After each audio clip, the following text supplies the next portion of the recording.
Hello, everybody. Welcome back in. So, news is, at the moment, we're actually going to be flipping over to the concurrent game, the other game going on, Yes. which is that Chile-Uruguay game. So, apologies about that if you are here for Argentina-Brazil. We also were, pretty excited for that one to get going, but there seems to be some sort of an issue going on with where their servers are at, which is a little bit difficult, of course, but we still have a fair bit to talk about here. So, Chile, Uruguay, again, some lesser known teams here, I think, coming in. There's a couple of names that will indeed be recognizable if you're, again, ear to the ground on that South American scene. On Chile, it is Alexa playing for Dusty Roots at the moment, Zoc as well, out for Bestia. So these on Uruguay, sorry. So these are the guys that you might know in terms of the way that they come through. Interesting, to be fair, the Uruguayan squad, it does say selection here. I feel like maybe there wasn't enough teams to fully field a qualifier potentially. Yeah. So they've put themselves forwards and indeed are ready to compete. Yeah, we'll see. Chile came through a qualifier. Only two teams played in that one, and it was a relatively decent kind of 2-0. That map 2 as well for that one ended up being a nice sort of 13-3 at the end. We'll take a look at some of these rosters though for this. We've got Team Chile coming up first, and again, the only really kind of one name who we know in a way, which is out of Alexa, of course, plays for Dusty Roots, who are a fairly decent team within kind of the sort of tier 2, tier 3 of South American Counter-Strike. Play a lot of Counter-Strike, a lot of reps under their belt, and all of the rest. Definitely not a team that you can sleep on. And then, at least for me personally, the rest of this team are a little bit new to me, which I think is also the kind of the main thing. We've got Kratzen, we got Dopweek, I think is how we're going to go with that. Orphan, and then rounding out with Wait as well. So Wait or Wait Soon. But yeah, I think this is one of these cool things as well, where we look at these teams and we don't have a hell of a lot of knowledge about them, so we get to learn. Simply as that. Maybe it's a couple of names that come through that we never really heard of, and definitely keep an eye out for going into the future. That happened with the Asia qualifiers in particular, and a couple of teams in the African qualifiers as well, who are players that never heard of, came out of nowhere, and they were like, damn, this guy is pretty damn crisp. Over the other side as well, there's Uruguay, there's Zoc, who is probably going to be one of the more notable names from Bestia, and then again, rest of the team a little bit newer to us, KVNS, Nasha, Zedelen, and ETR. So yeah, we'll see what these guys have got up their sleeve.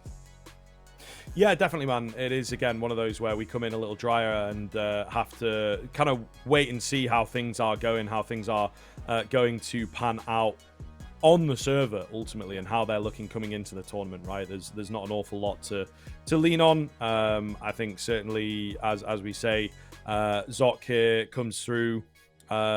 Relatively recent addition as well. Interestingly enough, comes across from Dusty Roots himself, from Dusty Roots onto Bestia. So there is a little bit less tape to go off of, but a couple players in here are going to know each other, right? Which I think always spices it up, makes it a bit interesting to see how they play off against each other.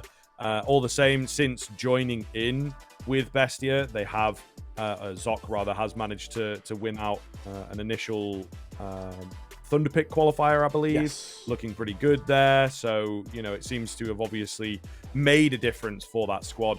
We've got the veto on the screens here, though. Again, comes through as a relatively nice one. We maybe don't get the banger of Ancient. I've been enjoying Ancient at the moment, but we do start off with a nuke, which I know you're a big fan of.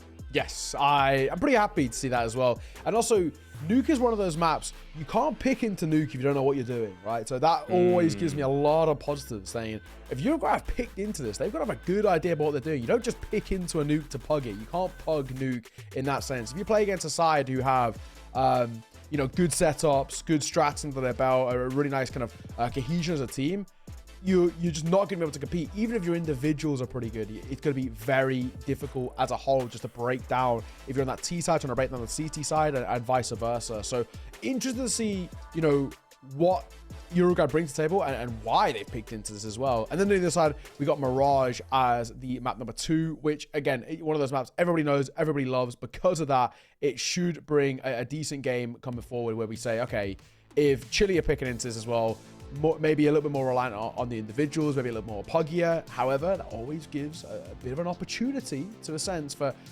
Uruguay to say, okay, right, if we take Nuke and we take it quite comfortably, maybe we get warmed up, get confident, and then we can potentially get things started. But yeah, I think this game more or less is, I think it's actually underway. So yeah, for sure. let's, if it's ready, let's get going. Obviously, we had to make a last-minute switch. It seemed like there were server issues with Argentina and Brazil. Hopefully, we get to touch it with Argentina maybe tomorrow. But yeah, if the game is ready, let's get it underway. Because we did swap, however, we are actually in towards the action, and we're quite a ways in. It ain't all, but this is cool. Yeah, you know, apologies about that. With the first game, Argentina Brazil, there was some sort of tech issue, whether it was server or player-wise or something of the sort. So rather than us not having a game, I'd much rather we jump in here. So this is, I think, ultimately something we can all get behind. It's ultimately where we're at, and again, it comes through as a regional qualifier. We're supporting here to see who makes it through. But it would appear we walk into an eco as well. Nice start from Javstar here as he finds a couple of frags. But also exactly what we wanted. We were, as we've said throughout the little pregame there, that we're a bit unsure of what to expect from these two teams. So the fact that it comes close and it's not just a complete blowout shows that the level of Counter-Strike should hopefully be at a good level across the course of the qualifier. Javstar distracted out ever so slightly on that A-bomb site. It's going to be an AK retrieve, but they convinced themselves of a B hit. Would make sense here. The presence of the remaining two has been shown. Quick rotation down from Nasha on that AK, so just got to keep your eyes on him. Looks like they are aware that he has indeed dropped down, maybe making noise down the vent. Either way, just Lashik here. Oh, he's a little sneaky with it. Picked up this AK, could take a name or two. Nice find. Gonna be low on ammunition though. Yeah, it's a little awkward for him. Can't continue taking the fights ultimately. Should be all good here.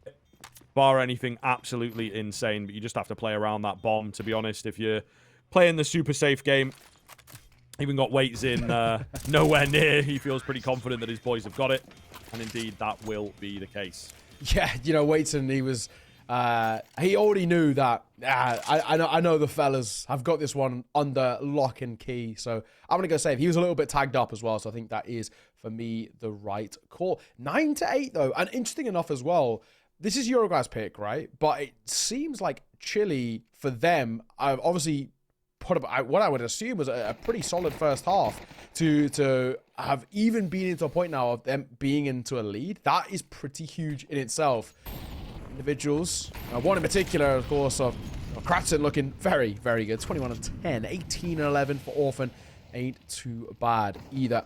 Over to the side, Nasha, I guess, is just ahead of the rest of the pack, and TR gonna now join him on 15, looking for 16, but he doesn't quite hit the shot. This fall away. Nasha gonna get a nice shot with the AWP though, as Orphan gets caught. Numbers given over towards the CT side, and still fighting back for this. Can't discount the T side. They've got some decent room to work with. One down secret already isn't bad.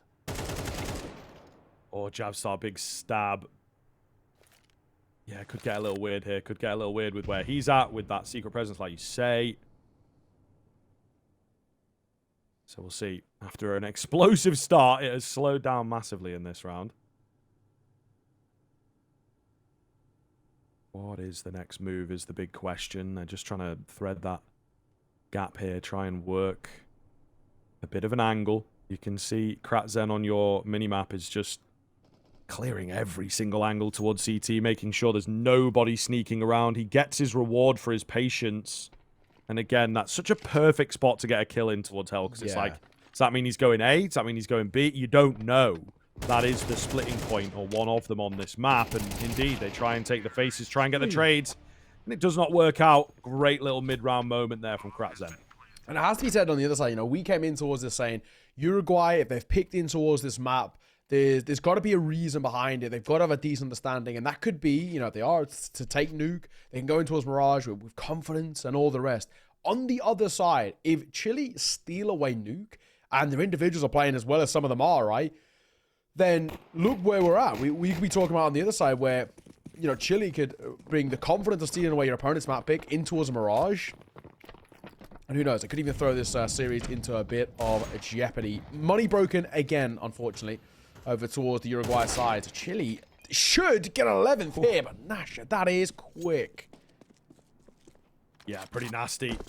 Great way to kick things off when you are on this kind of a half buy. They've also got a pretty advanced position towards ramp. I like this. Really could do some damage with it, right? And I think that the timing's going to be pretty good. They're already a man down. And then it's like, as soon as they start making noise on A, you feel like immediately they're going to be put under pressure. AK retrieved by ZLN. And it's all to play for, man. Chile seem to know that there's maybe some presence at ramp. Maybe there was an early flash or something along those lines that potentially gave the game away. But big damage is coming. I think Waitsin's been tagged up by that scout as well.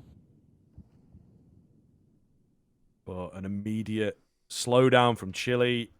Trying to find all that way back in. And there it is. They make that noise. Oh. They bait in the push. So I think they had a pretty good idea of the crunch coming round. It seems they may well have recovered things. Nasher, he's looking good on the scout, of course, but now they know where he's at. Should be able to aptly deal with him. That's a little awkward. Dopweek was like, yo, I got him. And then he's dropped down the ladder. But all the same, he's looking to back away, maybe take this AK into the next round if he can. Yeah. I mean, hey. And then we'll see. Credit the shots he hit, right? I'm not going to, you can't take it away. I think maybe if the pistols had done a little bit more in terms of if there any confirmed damage, they might have potentially had a look in. He's not surviving though. Oh my god, no chance. I wasn't sure if Dopweek was tempted to jump down and knife. I mean, surely would not have been expected above him, but would have had to make noise and all the rest. Is it worth the risk at this point? I think the answer is no. So I ultimately confirmed the kill. No AK save. That was an eco. Right back into the buy for Uruguay. Not a lot of time left in this first map, though, I think is ultimately the main thing. We are 11-8.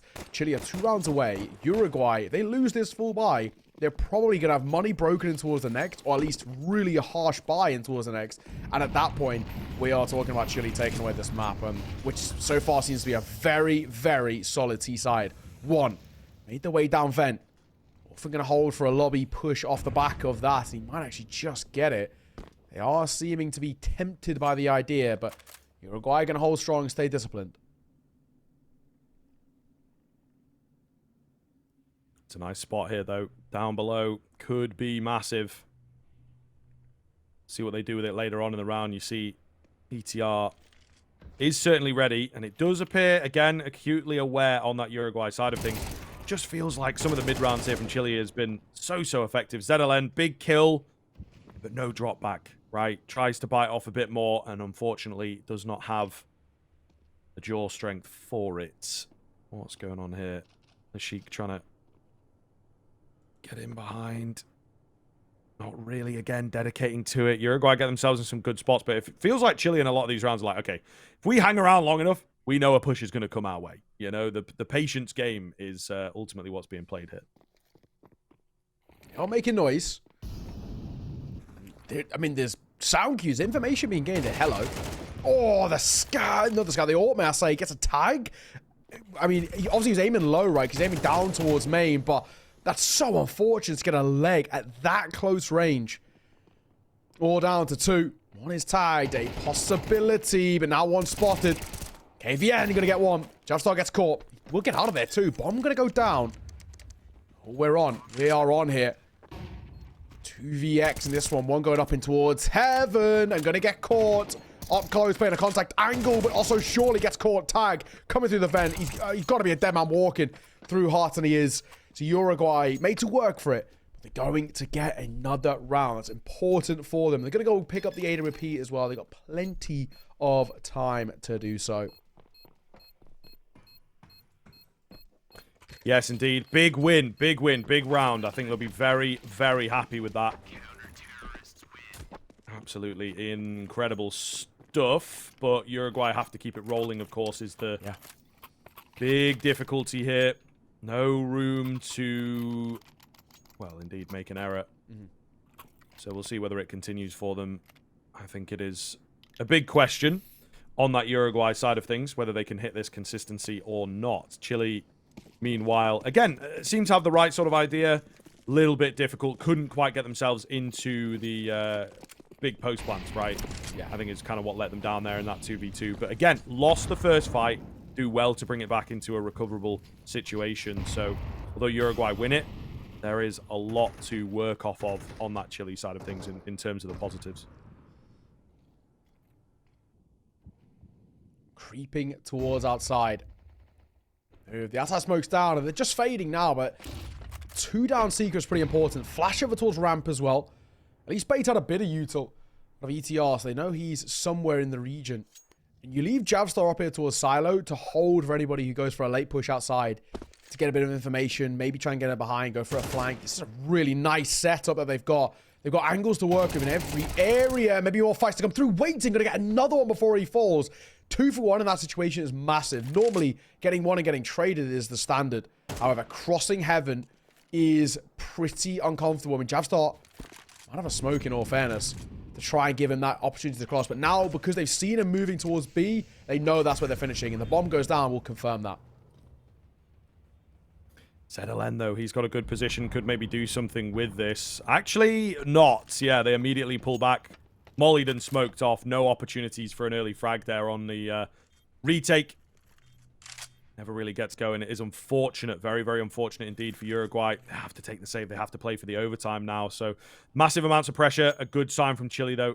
Finding that return round instantaneously.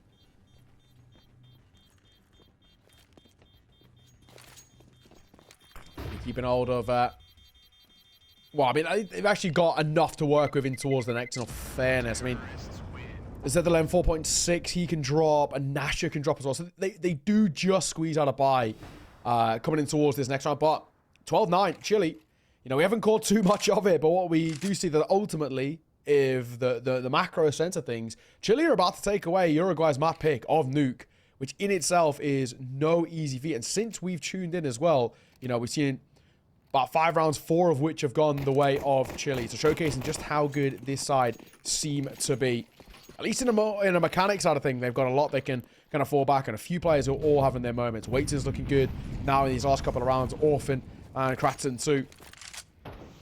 Uruguay could be the last hurrah on their map pick, which maybe spells some slightly ominous times heading in towards Nuke.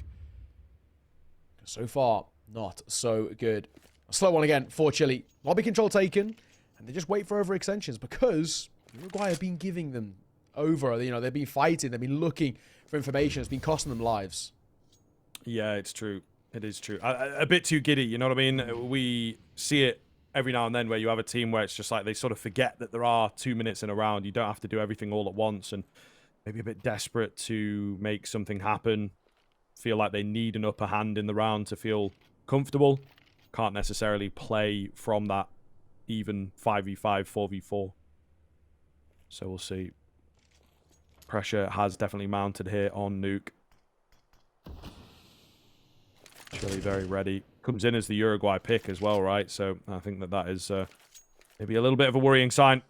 KVNS kind of speaking into what we were just talking about, though. The fact that they, again, are restless. Pushing outside, trying to find that first frag. Not going to happen. The Sheik here, good spot for him, but he's lost his teammate, unfortunately. Orphan with a double entry. May well have just locked this one in. Bomb going down. They're going to try and give it a go. Flash out from heaven. Going to have to be absolutely massive here. It's good timing to get in, but just a few too many bodies to deal with.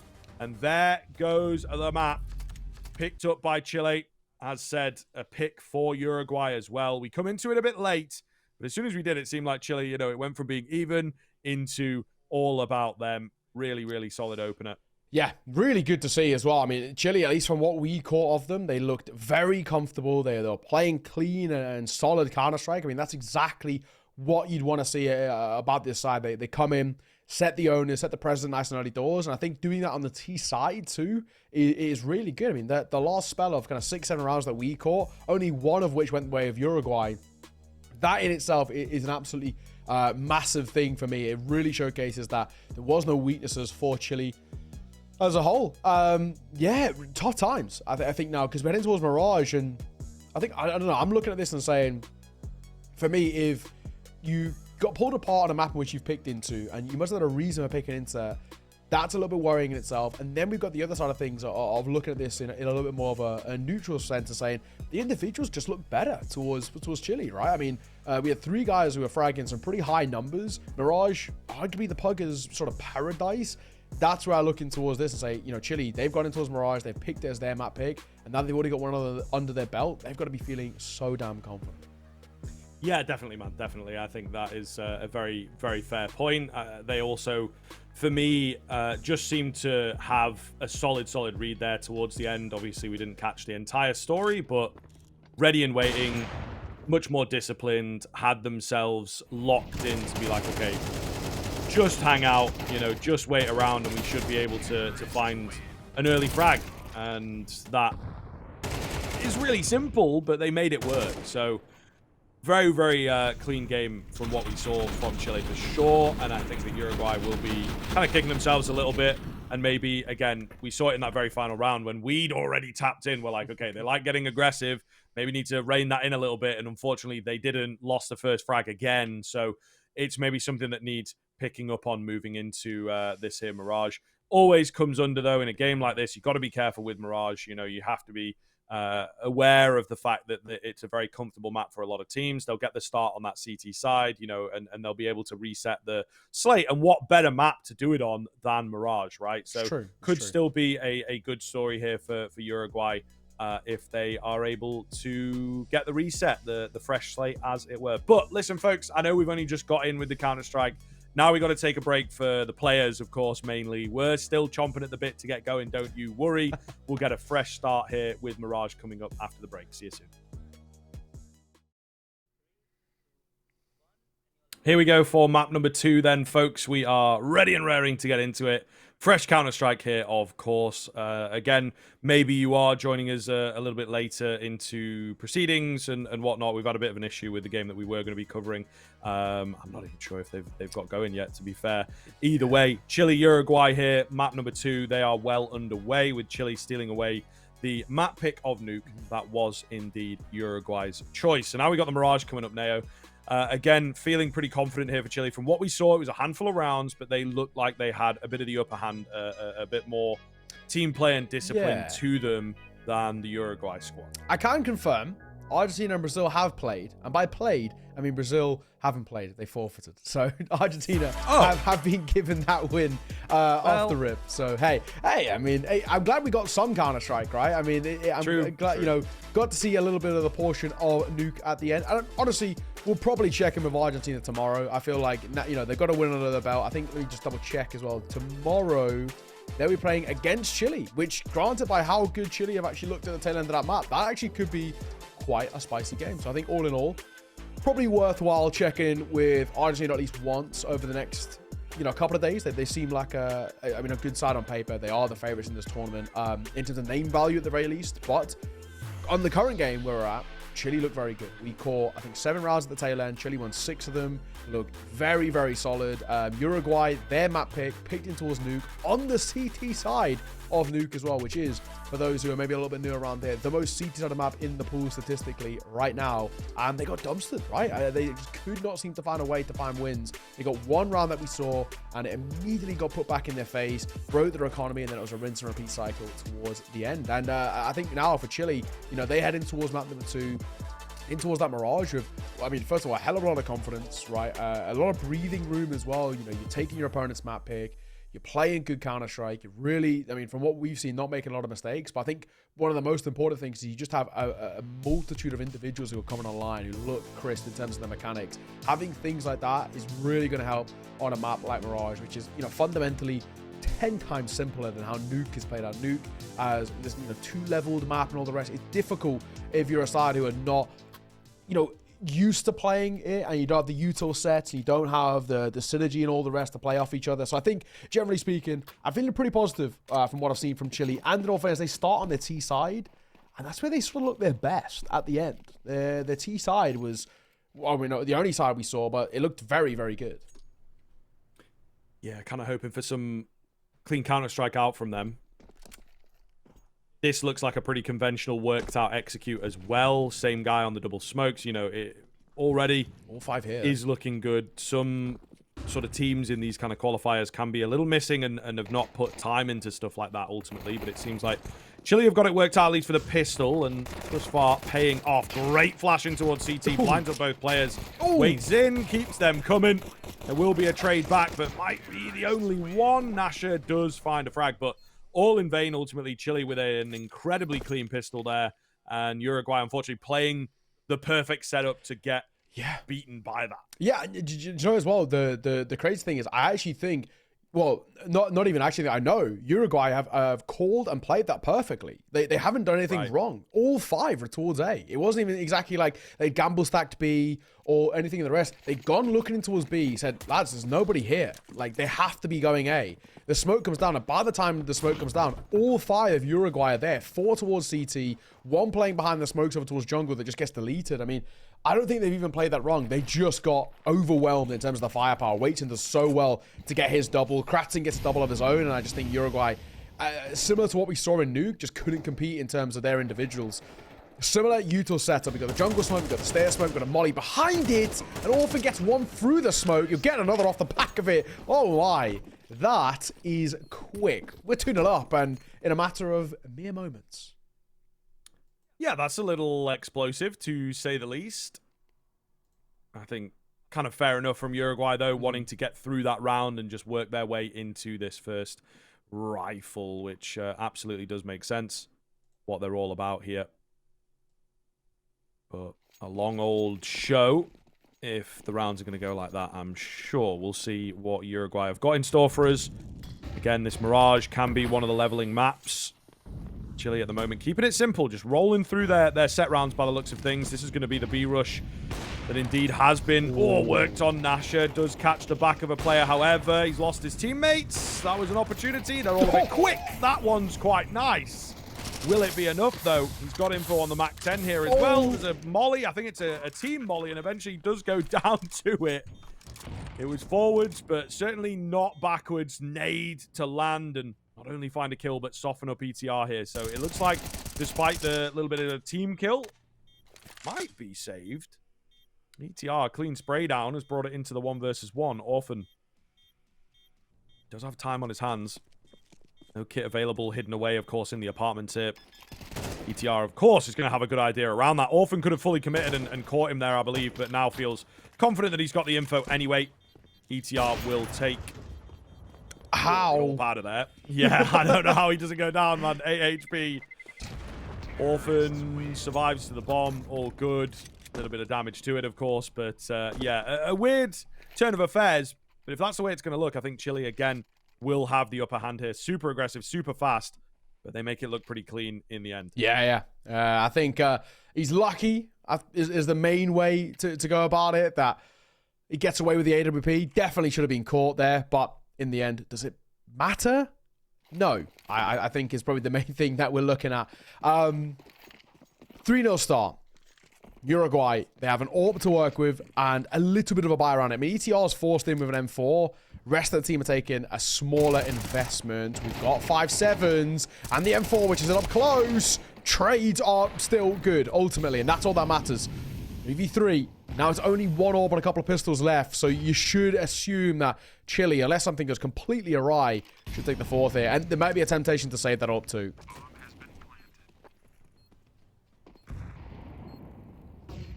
We'll see. They're sticking around. They're sticking around. The numbers are even. That's the one thing they fancy here. Javstar might have just given his position away with that smoke. Not sure if anyone saw it coming over the top. Oh, he peeks out, however. This first line of defense on the post plant. A lot of noise being made. Pretty smart moves in from Orphan, actually, to just draw attention his way. Dopweek might just have done it with that kill and that presence that he now has over at the ramp. Nasher trying to take some names with the AWP, but he's definitely lost the round. Definitely going to go down to the bomb. Just a case of if he's the only one or indeed if he finds the kill. Beautiful stuff. Chile will find their 4 in a row, however. Uruguay, not expecting too much out from that round, but I think, you know, similar to yourself, we would have liked to have seen the AWP saved. Not going to happen here, though. Yeah. So, in the end, I guess it's one of those where for Uruguay, it's not the worst thing in the world because they can just rebuy back into it. But a 4-0 start on the 3rd most seed side of map in the pool is still inherently maybe a little bit worrying. I mean, I'm at least a tad bit concerned from what I've seen from Uruguay. I mean, normally I would probably say you need at least 6 rounds on your CT side. And that's, you know, we're being you're kind about it, is the way I go. I mean, currently, at least recently, This is a map that's been looking a little bit more T-sided in terms of the way some of the teams are playing it. The opening shot of the AWP is good. Don't get traded. The MAC-10 will. I might even get another as well, because running out of ammo. Double kill for the MAC-10. That's the sight. Yeah. Bomb goes down as well. Might just be the save angle once again. We'll see. They like it when they're sticking around. They like their chances. I'm not sure that we're as big of a fan. Nothing presenting. Smoke off at short. KVNS will still manage to find a kill, and actually draws them back in, you can see. 3-on-3 now. Not a lot of time, though, is there? Maybe about halfway gone here, which is not great when you don't have a kit. And indeed, losing heads, that also does not help. Nasha, not going to make it out. The nade is perfect. And everybody falls. 5-0 already for Chile. Is a very, very good score, and I think with taking everybody down there, they'll be in a really solid position here in the first half. If they can turn this into a clean 6-0, clean 7-0, we start to talk about, you know, the game already being over potentially. Yeah, you're right. You are absolutely right. I mean, I'm just looking through the stats as well, and actually recently this map has made a real resurgence, but I mean a real surge in its CT side. It's actually now the second most CT side map in the pool. Obviously, Overpass was the one that sort of made it third. That got taken out, and Mirage recently has been leaning quite heavily CT sided. It is just behind that of Nuke. So even more damning, I think, the statistics in that sense. But yeah, we'll see. Anubis and actually Vertigo are both T-sided maps in terms of their statistics. Anubis the most, Vertigo still very heavily T-sided itself in all fairness. KVM, bit one, that's good. Orphan will drop. Probably won't get traded, not at least for now, but his teammate will fall regardless. The nade could be pretty chunky too. Decent. Oh, hello. Oh, KVNS going to go running into a fight here. Takes a while to go down, but ultimately does fall. Rotations are around quite quickly, as you would expect. This kind of situation. But they hold cleanly, and okay, Dotweek going to find big double kill on the AWP there. They weren't considering him towards short, it would seem. Nonetheless, Uruguay, a little bit of damage out, so in the context of the round, not bad. But in the context of, you know, where they're at game-wise, it is starting to get a bit dire already, to be honest with you. Yeah. Double AWPs are out. Double AWPs are out. Not quite as popular into 2 as they were in Go, and even then it had fallen off, certainly, on this map. But, listen, man, I will say, this was the OG double AWP map. I think the first time it was, you know, the Luminosity days and whatnot. We saw them going for it quite a lot, and I think a lot of people were sort of blown away by this meta-defining type of economical decision. Yeah, yeah. I mean, it is risky in the sense, I mean, we've just seen so far in some of these rounds where, you know, you have an AWP posted, even like that round just gone, right, for example. You got an AWP posted backside, and you just got a MAC-10 running you down. If you can't hit that quick shot under pressure like that, you know, the MAC-10s are going to be always quite scary. There isn't a MAC-10 here for Chile, but I think the AKs more or less do a similar sort of job. They'll get up close, they'll try and pug it out. Attack pause taken there, of course, a conversation that needs to be had for Uruguay, because they are not looking good right now. Let's be frank. But a 6-0 start is already, honestly, 6 rounds on T-side is normally more than enough in my books. Any more for any more would be massive. But you can just see the way Chile are playing this. They are so confident that they just, they're loving their Counter-Strike, right? I mean, nothing is failing. When they play quick, they're not getting punished for it. Nade goes down, causes a burst forwards here. 1 for 1.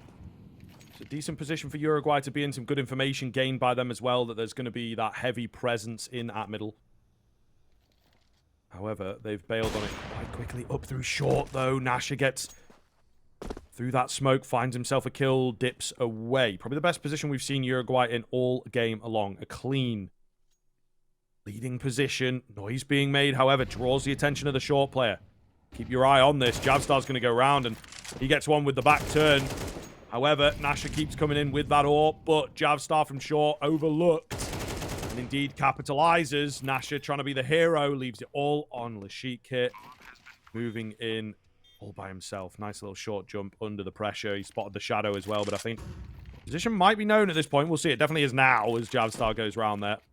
I would have thought with the scope it would have been heard, but not the case. Either way, 2 versus 1. Got weak to get through on the AWP. Not fast enough. And Chile recover that one back. That's actually a really nice setup in the post spawn too as well. We're looking for information towards short. We get it, but we don't fight. We don't need to fight there.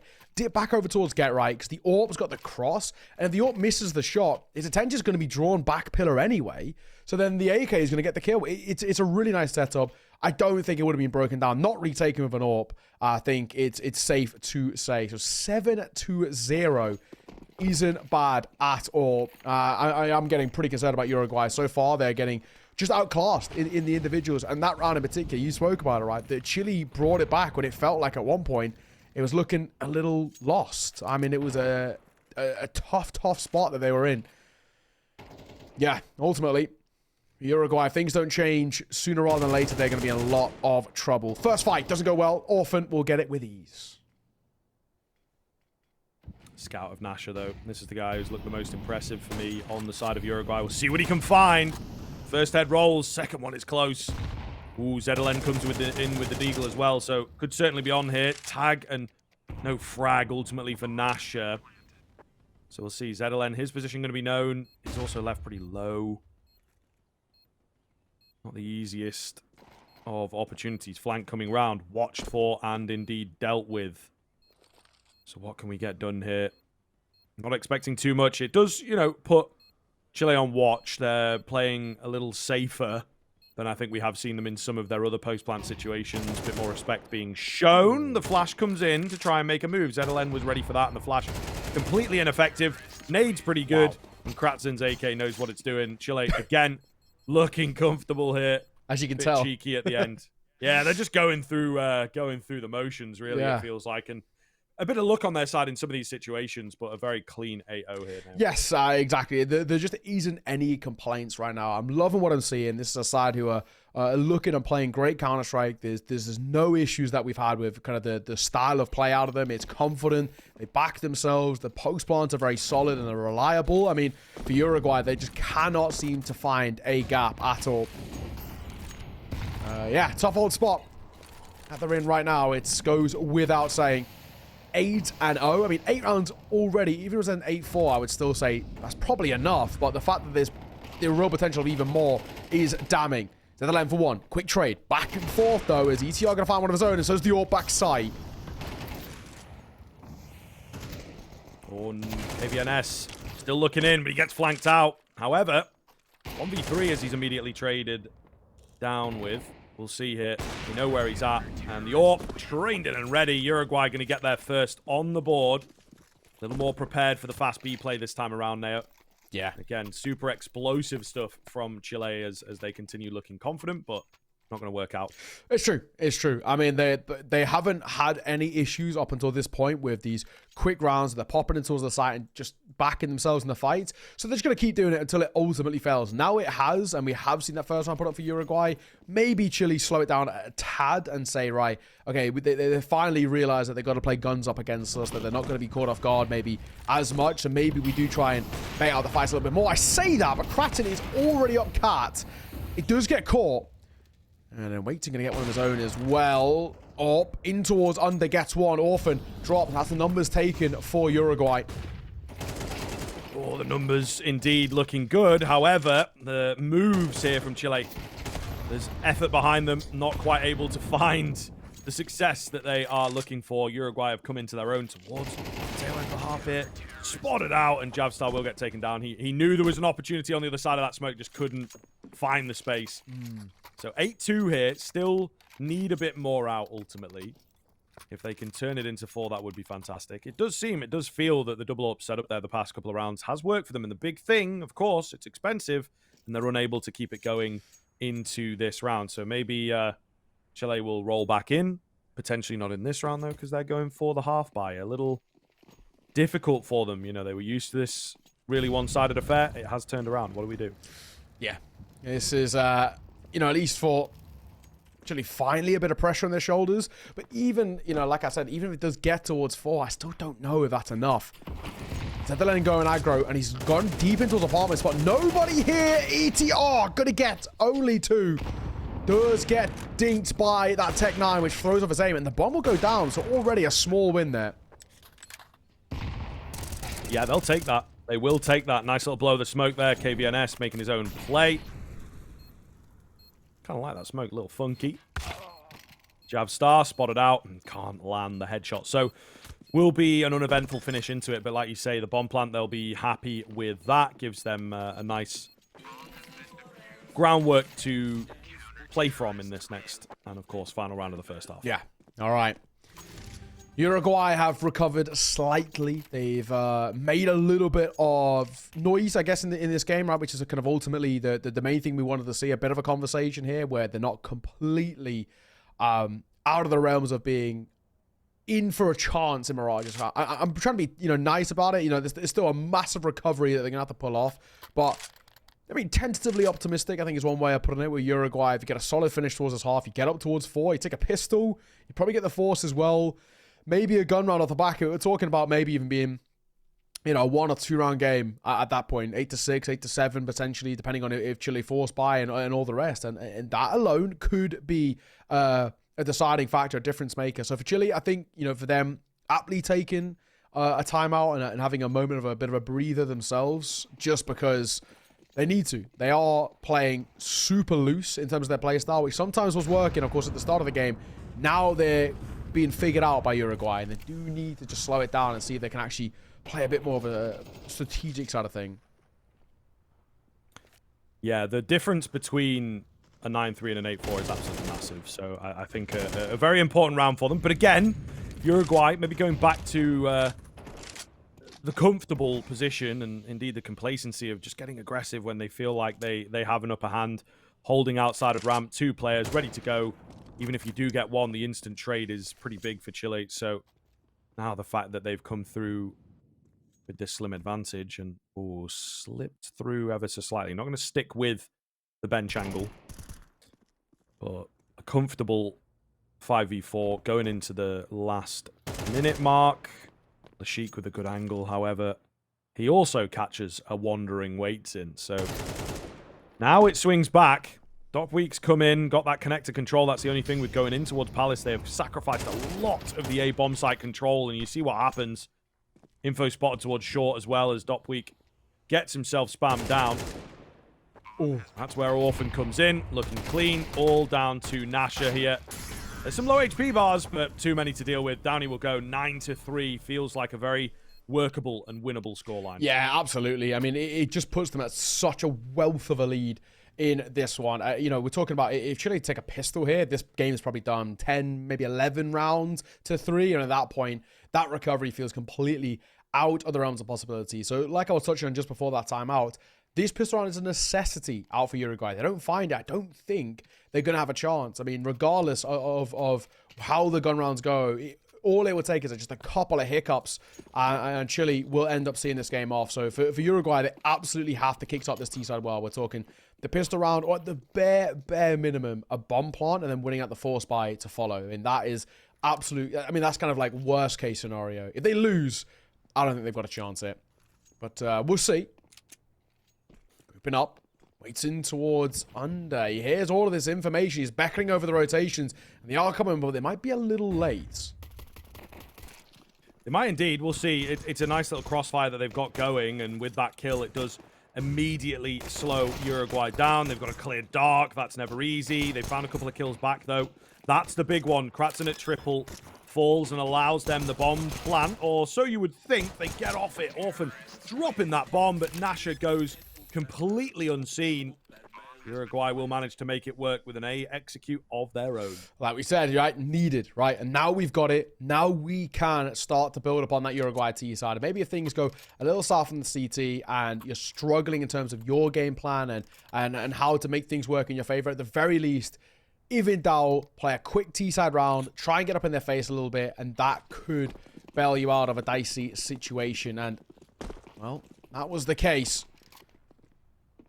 We'll have more or less a gimme here. I think it's probably the way we'll talk about it. I mean, it's just USPSs. I'm not expecting really all that much. Contact in. And there's nobody home. It's quite silent here. Certainly hear a pin drop. I like the stack. They kind of, when they're all moving around like that, they look like the seagulls from Finding Nemo a little bit. But there's no one on the other end of it, so not really going to get them activated, unfortunately. And now they have that big question that so many players, so many teams have in a moment like this. It's like, do we commit? Do we go for it? Do we try and deny them kills away and be a bit boring? And it would seem they're just fully committing to the stack. They're really proud of it. They feel like they might have figured this one out all by themselves. Yeah. Well, probably going to be the case in this one of just no exits being given over. What we in the industry call a unicorn round. They've went for a bit of an Astrala stack on towards B short. And it's not come up to all too much. Any exits here? I mean, one is so close, but no, it doesn't seem to be the case. Yeah, complete unicorn round. There we go. He does actually fall in all fairness at the end as well. Yes, so, I mean, it's just one of those. A unicorn round in the sense of just they don't give it a go. They just don't feel that they want to really look into it. So it sort of is what it is. But, right, coming in towards this next one, a gun round coming through. Is it going to be more of the same for Chile? Back in towards success. I mean, the guns is where they've done already all of their best work. And the expectation is that things might just continue in this sort of fashion.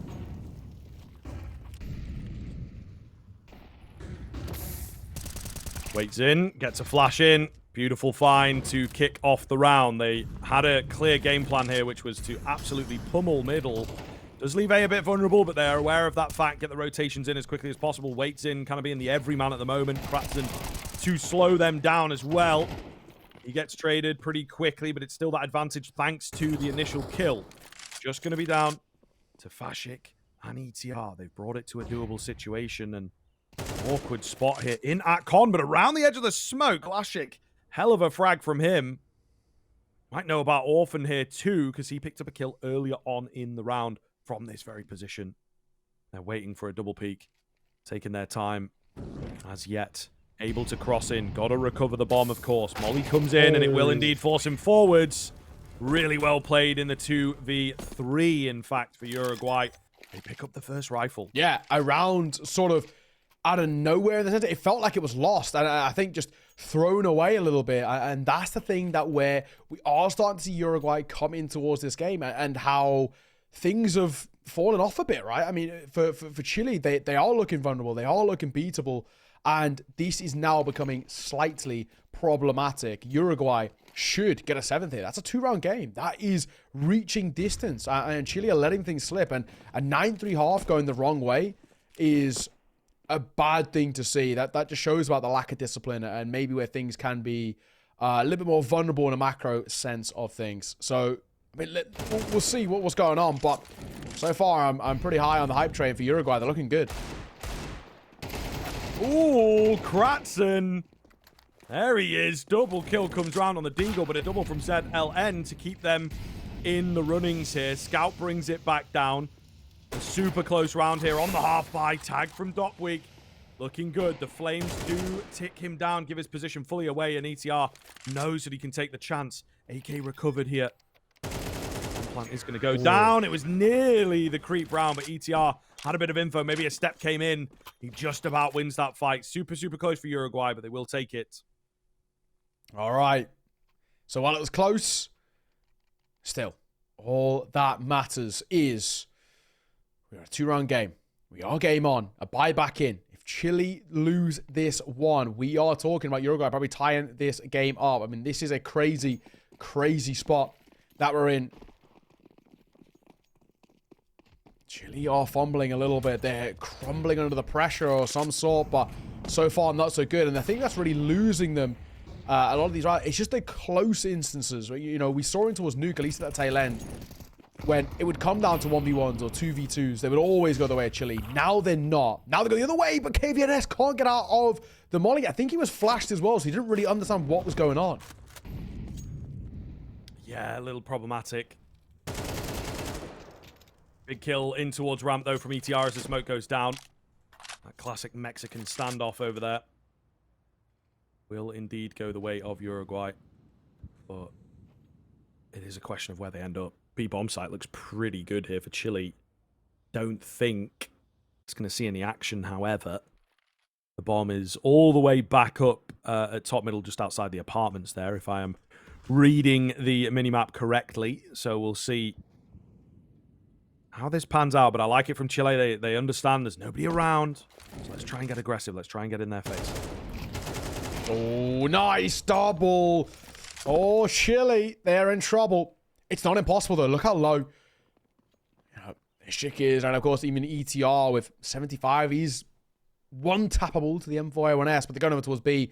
Nobody's there. And, honestly, Chile might just save here, in all fairness. They might just keep on what they got. If they can, because Shik's got other ideas. One more to his tally. Already got 3 in the round. And he's sticking around to potentially even get a 4th as well. He could maybe catch Dopweek off guard if he went crossing in towards the site. Doesn't look like that's going to be the case, but it does look like that Uruguay are going to make this at least an 8th, if not time this game up 9-0, because money once again in the bin. Yeah, big time, man. Big time. I think they will be absolutely kicking themselves here from the Chile side of things, and it would seem that we have some pretty T-sided teams here,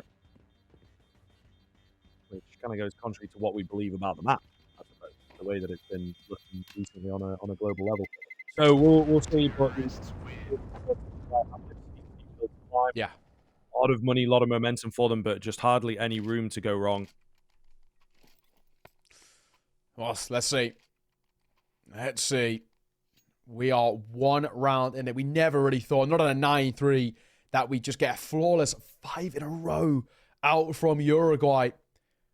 I mean, at the very least, we're getting a conversation, right, out of this map, out of the series, which is something that was... Hey, I mean, we've been honest, about 15 minutes ago, looked like it was not the case. So that in itself is pretty good. We've got a bit of a half buy here. The Eagle. Corner. It's a tough angle to clear at times, in all fairness, but he does overswing, and that will cost him his life. Kratzon's probably in a bit of trouble here. Smoke will come down to try and give him the cross. I don't know if he's going to get out. He will just about, but he's taking a lot of damage.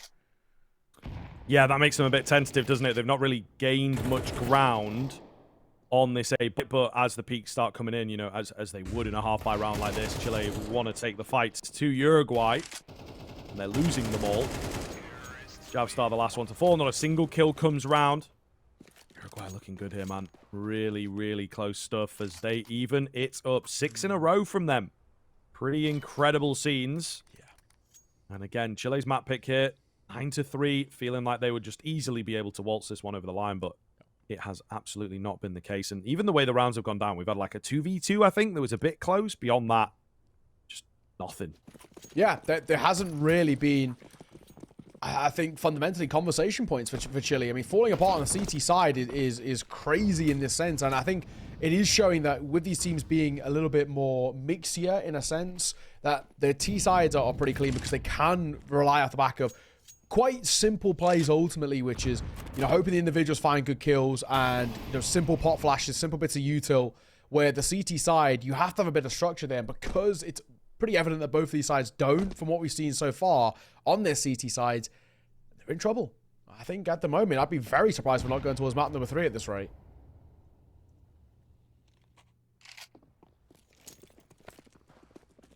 Yeah, we'll see.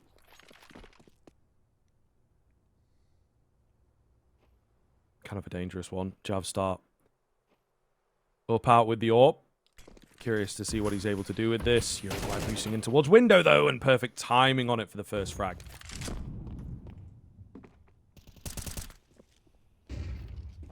Okay.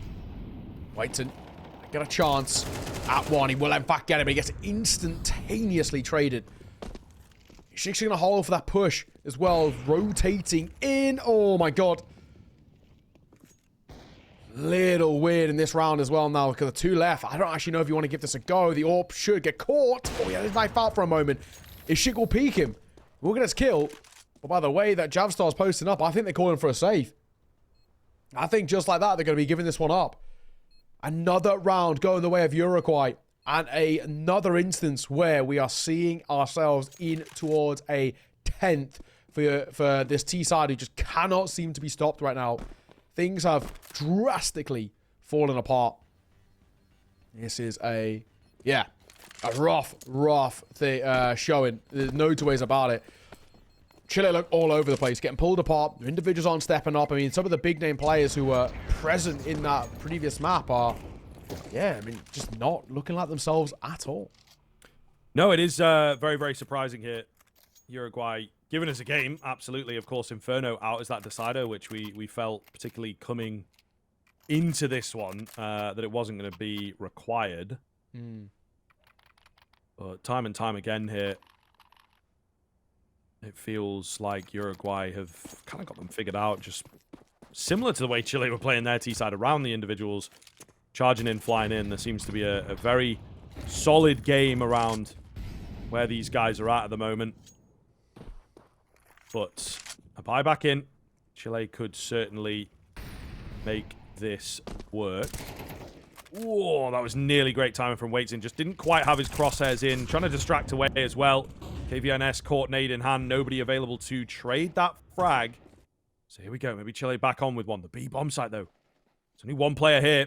Orphan goes down kind of immediately. Needed him to step things up. ETR at bench. Makes another one happen. So looking good for Uruguay. After a great start, but it felt like maybe Chile have put everything into that top mid presence. It might just have cost them here as well. Ooh. Looking like it. They're committing to Nasha with the pluck out of the air to get the 11th. The flawless T-side continues. Yeah, this is tough to see.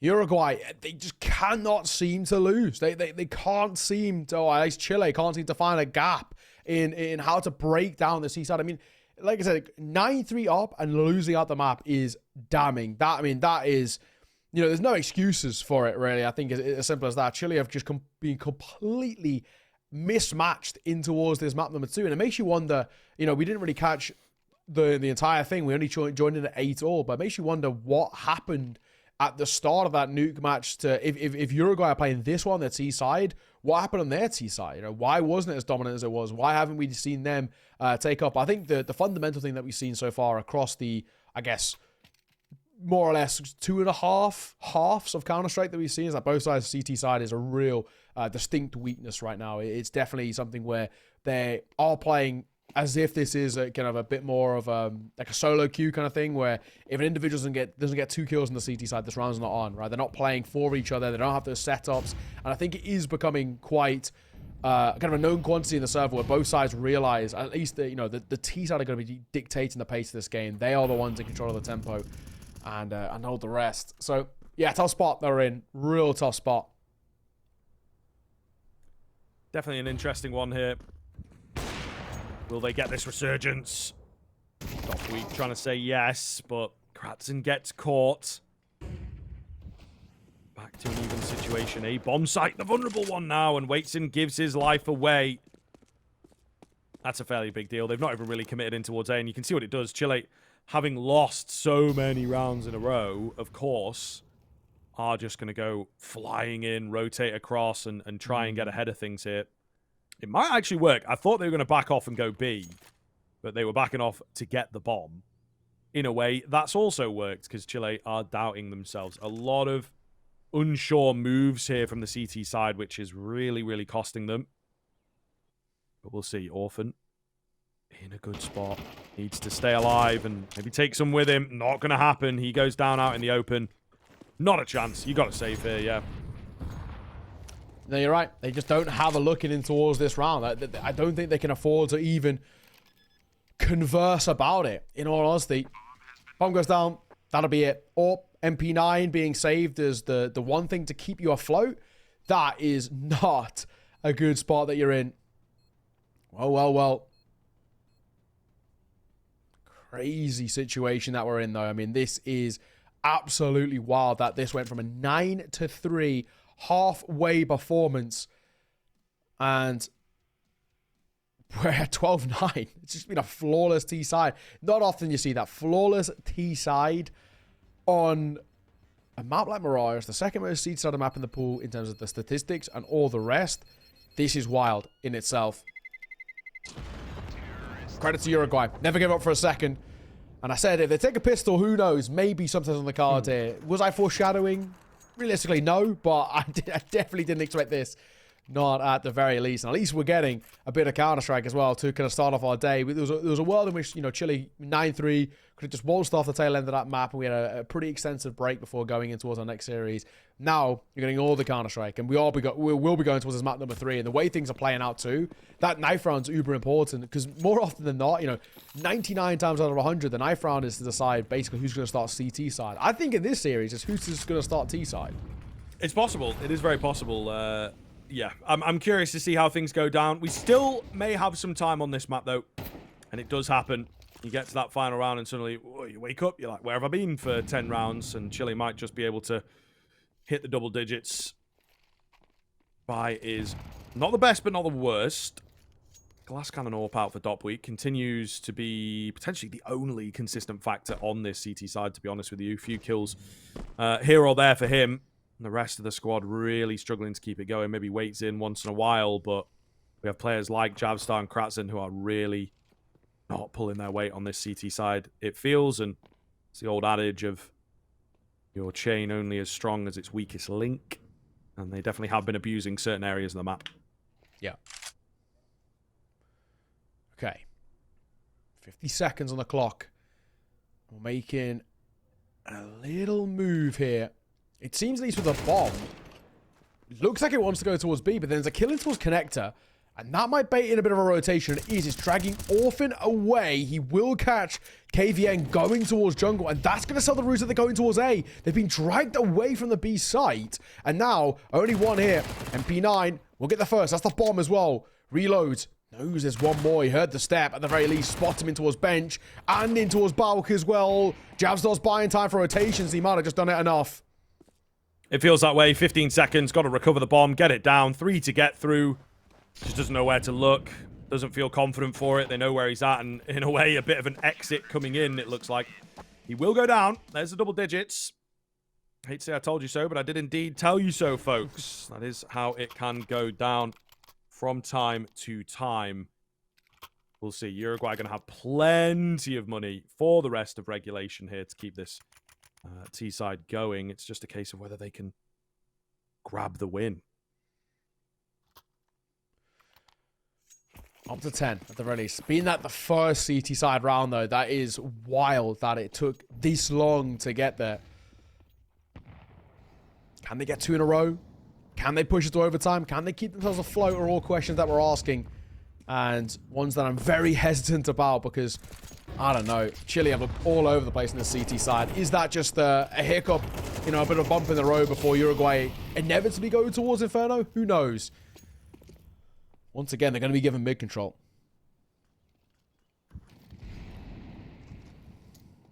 Not going to do much with it, though. Maybe feeling that, you know, if they give their position away, they might lose some frags. The ramp aggression, half and half. Difficult to say who comes out on top of that. Kratzen, though, he's getting adventurous. And we would indeed advise against that. ZLN is somewhat ready. His teammate's going to come and join him as well. Kratzen playing indeed aggressively, but not too far up. He's going to need one from here at the very least. He manages to grab the info and survive. And the big thing there is the bomb is revealed, right? So there's going to be a lean towards A, you would assume, but Chile not moving their B players just yet. Not quite convinced. 4 versus 4 in this one. 30 seconds.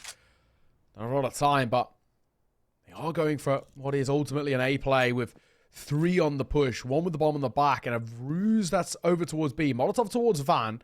And it's all a bait and switch. However, at range, oh, that's a beautiful A take. I think now as well. I mean, what do you do? This is such a tough retake, especially considering Orphan is less than half HP.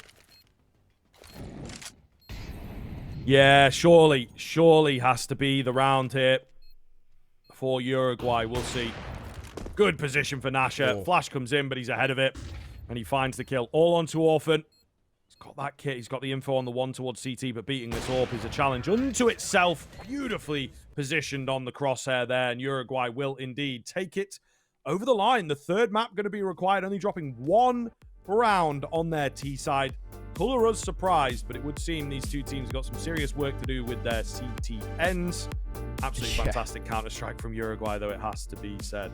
Yeah, I mean, no two ways about it. A hell of a lot of credit has to be given over towards Uruguay for turning that around. They are 9-3 down, and they've somehow, some way, flipped that on its head and made a map out of what felt like it was done before we even hit the halfway mark. So I think they've got to get a lot of credit over towards Uruguay in terms of their sort of tenacity. You know, they never for a second gave up and said, right, we can actually make something out of this on our T side. It does also, you know, still make me wonder about what happened on the T side for them on Nuke, right? Whether that was a really good showing, and it was just, as we saw from both sides here, where CT sides are the inherent weakness. Now what we've seen in the 2.5 halves or 1.5 maps that we've seen, that CT sides are the inherent big issue here. So now as we're heading towards map number 3 on Inferno, it is statistically probably one of the most even maps in the pool. It's ever so slightly over towards the CT side by like 1%. Because of that, I do feel like, you know, when we have the knife round and the side of who's going to go here or there, I think we're basically, if I'm the team anyway, I'm wanting to start T side, because from what we've seen so far, it's all about these T sides. That's some highlights, of course, to bring you off the back of that one and just showcase again just how much Chile ran riot to start things off, and then how quickly they cooled off as well. Yeah, for sure. It is a little wild to see. It's not something that happens very often, but it does speak to maybe a severe discomfort on that CT end. But a big challenge ahead now, and we don't really know what to expect from it. I think at the end of the day, it's like, are Chile going to be able to bounce back? Are Uruguay feeling confident rolling in? It's a really sort of weird game state to be in after you've invested like that. And Inferno comes down as another map that is super comfortable, super leveling, I think, is ultimately what we like to say about maps like that. So it's going to be a challenge. It is going to be a big challenge, I think, moving into this Inferno. And I'm curious, can Chile roll back, or, you know, are they going to be a bit tilted with themselves? Yeah, no, exactly. How's their sort of mental state going to be feeling coming in towards this, right? Are they going to be, you know, a little bit checked out? Are they going to be feeling a little we're going to rough around the edges and all the rest? Or is it going to be on the other side a case of where for Chile, they realize, right, if we do get the T-side going, we can make something out of this. We can start to find some form ourselves. But I think ultimately, if we go into map number 3 and let's say Uruguay do get a T-side start and they just start really, really well, I think it's going to be so difficult for Chile to be able to switch back into this and say, right, how are we going to make this work for us? How are we going to get back into this? Because you will just start to continue to have those sort of lingering thoughts and thinking, damn, like, are they actually just a better side of them, you know, sort of finally warmed up and all the rest. We can show you the scoreboard. I'll see who really popped off at the end of that game. But as a whole, it was just a brilliant performance from Uruguay. A lot to like in that one. And because Inferno and Mirage are so similar in terms of the way they're played, maybe this might be their series to take. Yeah, absolutely true, man. Absolutely true. I think we're all kind of surprised by it. But again, Uruguay finding themselves a pretty big level, to say the least. And you can see, man alive, you know, some really, really great numbers coming out from their top fraggers for sure. It was on the other side of things where we had Dop Week looking kind of consistent. Kratzen did pick up some frags towards the end, but was missing for a little while. It's maybe Javstar as well that you look towards as a player that potentially has let things down. But yeah, really, really impressive from the side of Uruguay to get ETR going and indeed to get Nasha in there, which I guess ETR stands for Eternal by the looks of things. So, you know, there's a little more info on the cards for you if you're a fan of how he's playing, you know a bit more about him now. Yeah, exactly that. But yeah, I mean, ultimately, Chile, only one round on your CT side and just getting completely blown out of the water there is so damning. And I do worry and wonder and all the rest about whether they're going to be able to bring it back. We're going to have to wait and see, though, regardless. We're going to throw this one to a quick break. Ladies and gents, sit tight. We'll see you soon. Hello, everybody. Welcome back in. We're going into the third map here. Certainly not what we were expecting for this matchup. I do feel, you know, Uruguay have really shown us what they are capable of there. Ultimately, before going into that second half of Mirage, we'd not seen a lot from them. We were like, okay, well, bit of a closer game on Nuke, sure, but the final few rounds not really there that we managed to catch And then, of course, that first half, all about Chile, but they just could not take it over the line. CT side really letting them down. They managed to get one round only, and it was right at the end, right when teams in a classic, they hit that 12, and then they just miss out on the, flawless finish, but ultimately were right back into it once they had their round reset, I suppose. So, really not sure what to expect out here from the side of Chile now, and indeed moving into this Inferno could be a bit of a worry. Yeah, I don't know. It's definitely a wild spot that we're in, just because Chile completely fell apart. I mean, you have to be completely honest about it, right? They completely capitulated in the situation. You're 9-3 up, and you get just one round on your CT side. Fundamentally, it's not a good half for Counter-Strike. There's no two ways about it. So, a lot of credit has to be given over towards the Uruguay side, who, of the 11 rounds played, won 10 of them.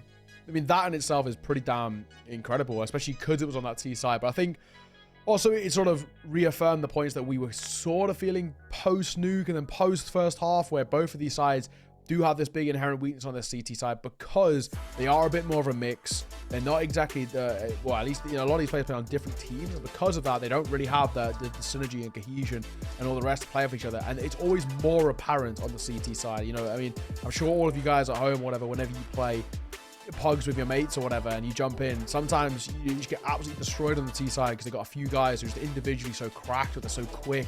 But you always know that actually they're just not playing together. We know that when we're on T side, we're going to completely destroy them, and it normally is the case, right? So I think that's one of the things that we saw here, where I think for a part of it, Uruguay realized that it is just so individually based. I mean, a lot of the rounds they won on the T side as well, it's like one or two people just jumping out of B-apps, getting a double kill on towards the side. Before you know it, it's like a 2 or 3v5, and they're not going to be able to pull off a retake. Small things like that. But when we head in towards Inferno, the thing that worries me most is that Inferno is so similar towards Mirage in the way it's played, and the speed that it's played, the reliance on mid control and how important it is, and something that the CT side of Chile never got control of. I don't know how well they're going to be able to get control of it here if they are to be on that CT side too. We said it as well at the tail end of that second map, where there's always a knife round for third map, and to see who's going to start on which side. And 99 times out of 100, it's always about starting on that CT side. I think it's probably relatively safe to say that teams would want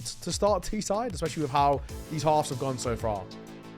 Yeah, to be fair, I think that may well be the case. We'll see if it flips over, though. I think, again, a lot of teams like to go with what is conventional and get that CT side sort of out of the way in a sense, where it's like, okay, especially if you're confident in your T side, you can get yourselves a comfortable CT beginning. It's one of those things where we look at it from a punditry point, a percentage kind of point. They will obviously look at it from a confidence level, that it's like, okay, CT side didn't quite work there, but this time around, not going to happen. And I think that is, ultimately an interesting thing to consider. But again, we are quietly waiting here to see how things are going to pan out and whether Chile will be able to bounce back. It's another sort of angle that you come into these international qualifiers, maybe playing with teammates, if you're not one of those solid teams coming into it that you're not super comfortable with, and it can kind of get away from you, right? In between, you maybe don't have the chat that you're supposed to have. You maybe can't be candid with each other and be like, look, you've got to sort of trade me a bit faster, or we have to pull off on the aggression on the CT side, or at least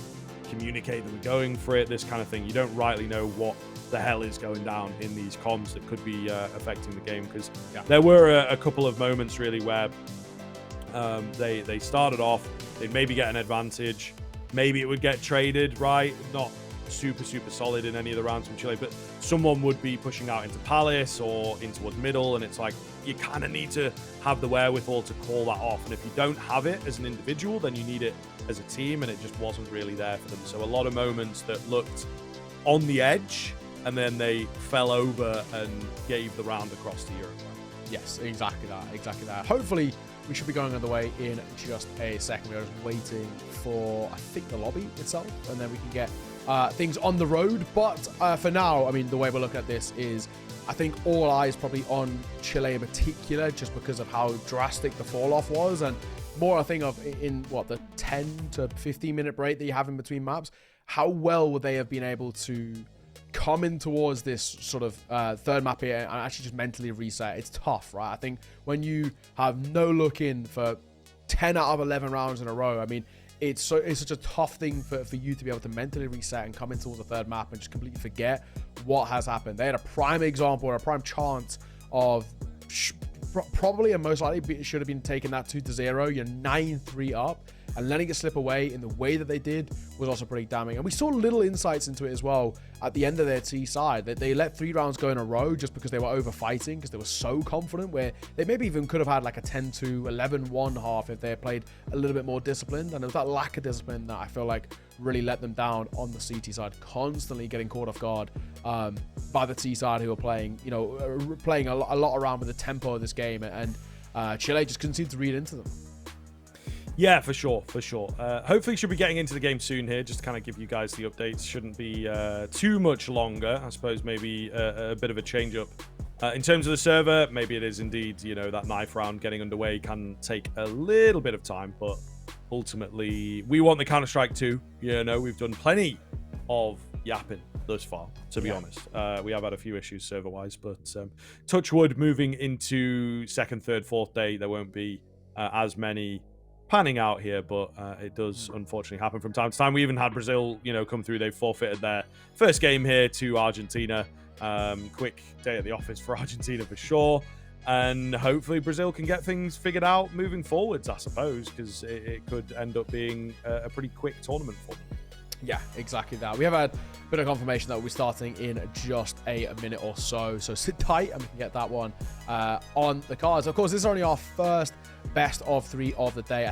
We're going to be jumping in towards the game straight off the back of this. The plan is North America versus Colombia. I think, of course, they were meant to start in roughly about 5 minutes or so. But as we head towards a map 3, I think they're going to be put on hold for a moment until that one starts. But of course, at the same time, Honduras are going to be taking on Panama. I think that one will probably be let rip, as they're not on stream, so they can kind of go on and carry on with the day and the rest. But yeah, it should be cool to see what they've got up their sleeve as well. Those sides, some of those regions in the North American qualifier that we're not all too familiar with. Teams like Honduras, Panama, maybe even Ecuador to a degree as well. Colombia, not as many players who have played at that top level. Costa Rica, same thing as well, right? Not too many teams that have played, or players that have played at the top level within the scene. So an interesting look in to see if any of these teams can maybe pull off an upset against the likes of what I would say the 2 favorites of me are Team USA and Team Canada, who have pretty stacked lineups. Canada being 4 out of 5 of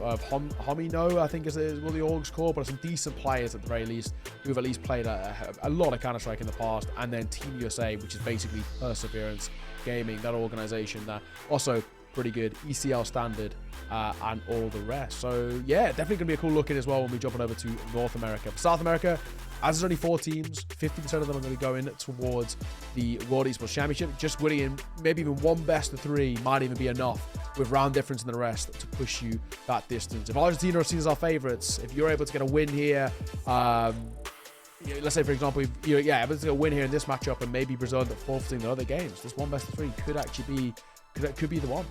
Yeah, you never know, man. You never know. Really could make a big difference. So it does feel, with this game coming all the way down to the wire now, we, for a little period there, were sat thinking, okay, it's going to be Chile taking it. No sweat off their brow and whatnot, but Uruguay have opened the door back up. Could be a very, very competitive matchup coming into this third map. Now we are just about ready to get into it as well here, folks. So not much waiting around, of course. Thank you for bearing with us. It has been a little bit difficult getting these games going, but the Counter-Strike should be on your screens momentarily, as we are being reliably informed here. And I think indeed, the players have this break in between.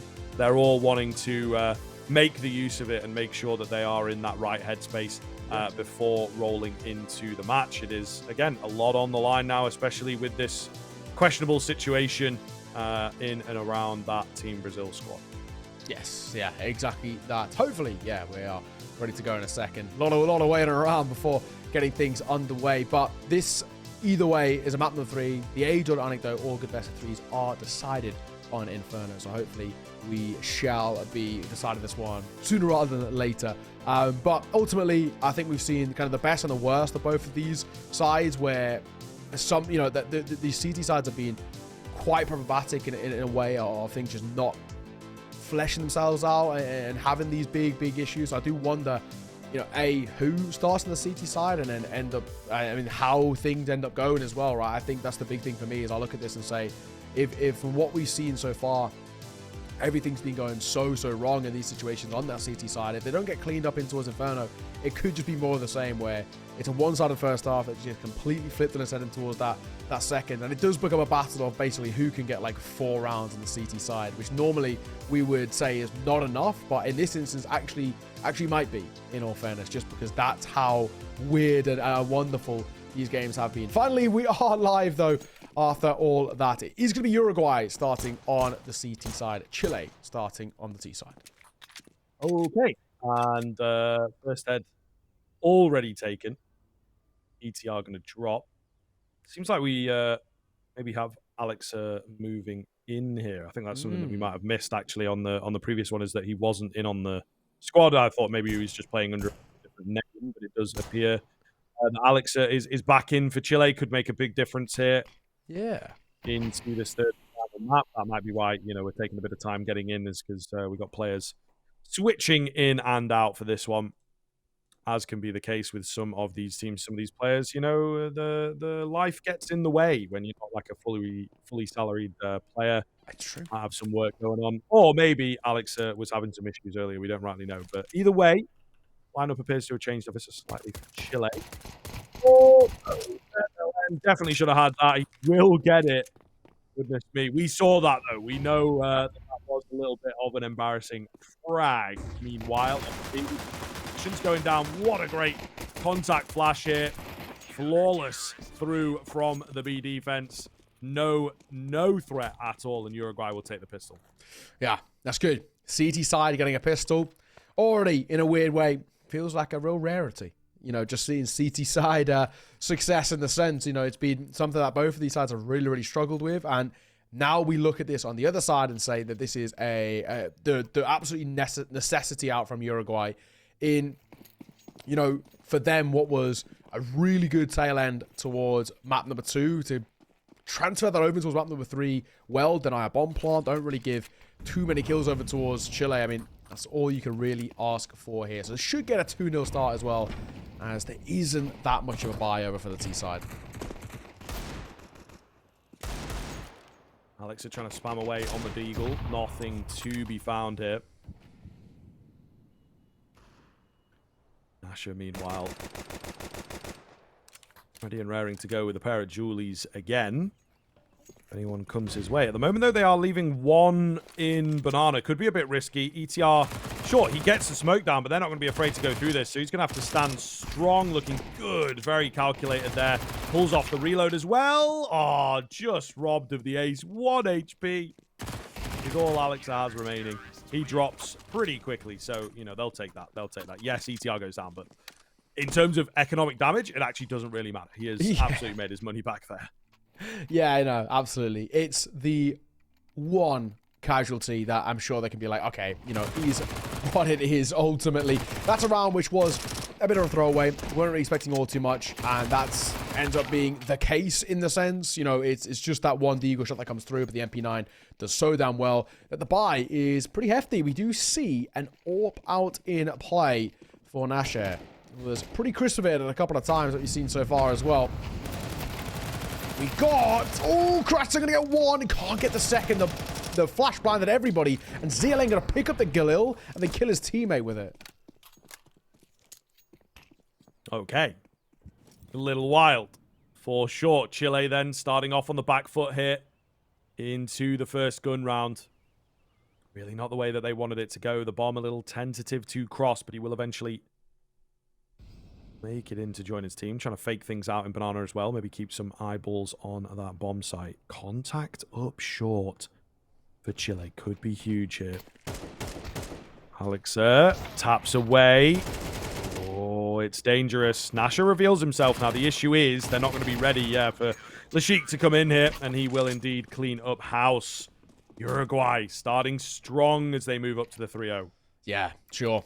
This is good from Uruguay as well. Right now we've done eco, half buy, full buy, all gone their way. And the fact that it's on the CT side as well, I have to reiterate it, that is the biggest thing for us. I mean, Uruguay only got 3 rounds on the CT side in map number 2, and now they've already matched that and probably are going to beat it as well as the money gets broken back out for Chile, who can't seem to find anything now. And this reiterates the point that a couple of times that I mentioned. If this is the tale of things to come for Chile, where they're just not looking themselves or comfortable or anything of the rest, what happened to Uruguay on Nuke? Their pick, where they just fell apart, right? We tuned in and we saw, 6 rounds, 5 of which went the way of Chile. So it does make you question on the other side about what did we miss beforehand and what happened to Uruguay for them to fall so flat when we tuned in.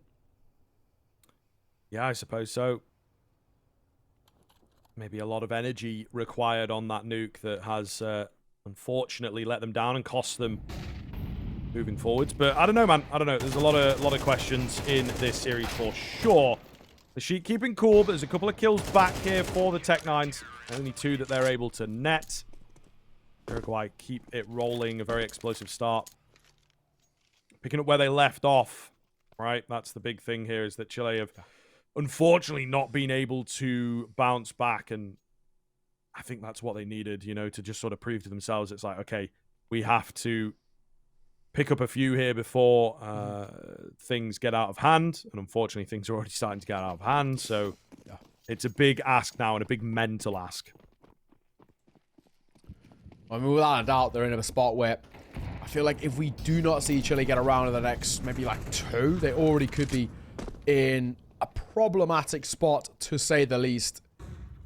A little bit of a move being made here. Molotov aptly timed, as it looked like Chile were tempted to take a fight in towards mid. They're going to take a fight in towards Banana, one which is successful for the first, and the second off the back of the trade too. Nasher, very, very low and alone on B, which is a bit of a problem. Going to need some support over there. Potentially. I like the move, though. Aggression through middle. Only 1. The Sheik been heard here as well by the player in the boiler. They try and trade him out. Not going to happen. And unfortunately, Nasher is potentially pulling away. No, he's going to stick around with no further presence on A. The 1-for-1 split is really difficult here, though. They have to make a decision. It will kind of be made for them as the utility comes in, but I don't know that Lashik's going to be here in good time. He's walking around as well, ready and waiting for some kind of a lurk. The nade flies on in, touches down, and finishes Nasher off. With it, the round shall come here for Chile. Surely. 1v3, considerably too tough to make that one work. AWP would be collected as well. And the first put on the board for the T side. I said we needed to see a round in at least the next 2 out for Chile, just to keep things being, I guess, out of the realms of worry, and thankfully that is the case. They get one on the board now. They cancel the chain a couple together, but there will be a reinvestment coming through for Uruguay. Because there's success early and towards this map, they're not under that much pressure just yet. So, we go back underway with a round put on the board, though, finally, for the T side. This is going to be a catalyst to more. They're going to go with the AWP, and the AWP's getting aggro. It's actually going to be the Molotov that confirms the kill, but Nasher will fall early. ETR tagged up. But they still managed to find the kills. Waits in. Certainly no waiting around for him. KVNS traded instantly, so they should save the round. No hero play. The Sheik on the other side of the map, they'll know that by now as well. A pretty common name towards the end of these B hits. Save for him. And another round for Chile. So here we go. Some competition coming in. We were a bit worried for a second there that we were going to get another heavy streak. But it's not the case here.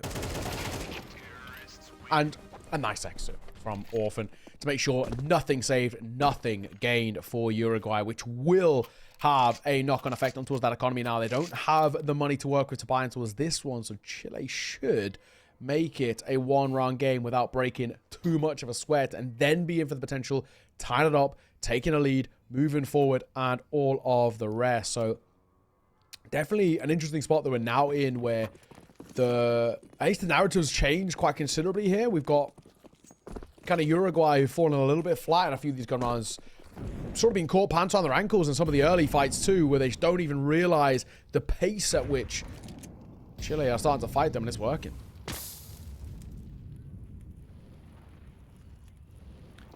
Stack up on B. Oh, 2 up on the boost as well. Yeah, this could be deadly. Looks like they will show a bit of presence on B on the T side of things. Whether they fully commit, it's another question, but they're using an awful lot here. The bomb will be lagging behind. I think they know that it is likely to be an eco. Flash is effective, but not effective enough. They know there's 1 up on the boost. Whether they know there's 2 up on the boost is the big question, right? They might still feel confident in where they're at here. Certainly slowed them down a little, waiting on some of these flashes to get in position, I would imagine, and try and work their way in. Patient game here from Chile. They love a bit of a pause on their T side. Going to go back in for the re-up. But again, double boost. Still pretty scary. 5-7 in there as well. It is going to get checked. 5-7 with the instant trade, but I think it still looks good for my money. Spam on the smoke. Doesn't find all too much. Oh, posted. Nice shot.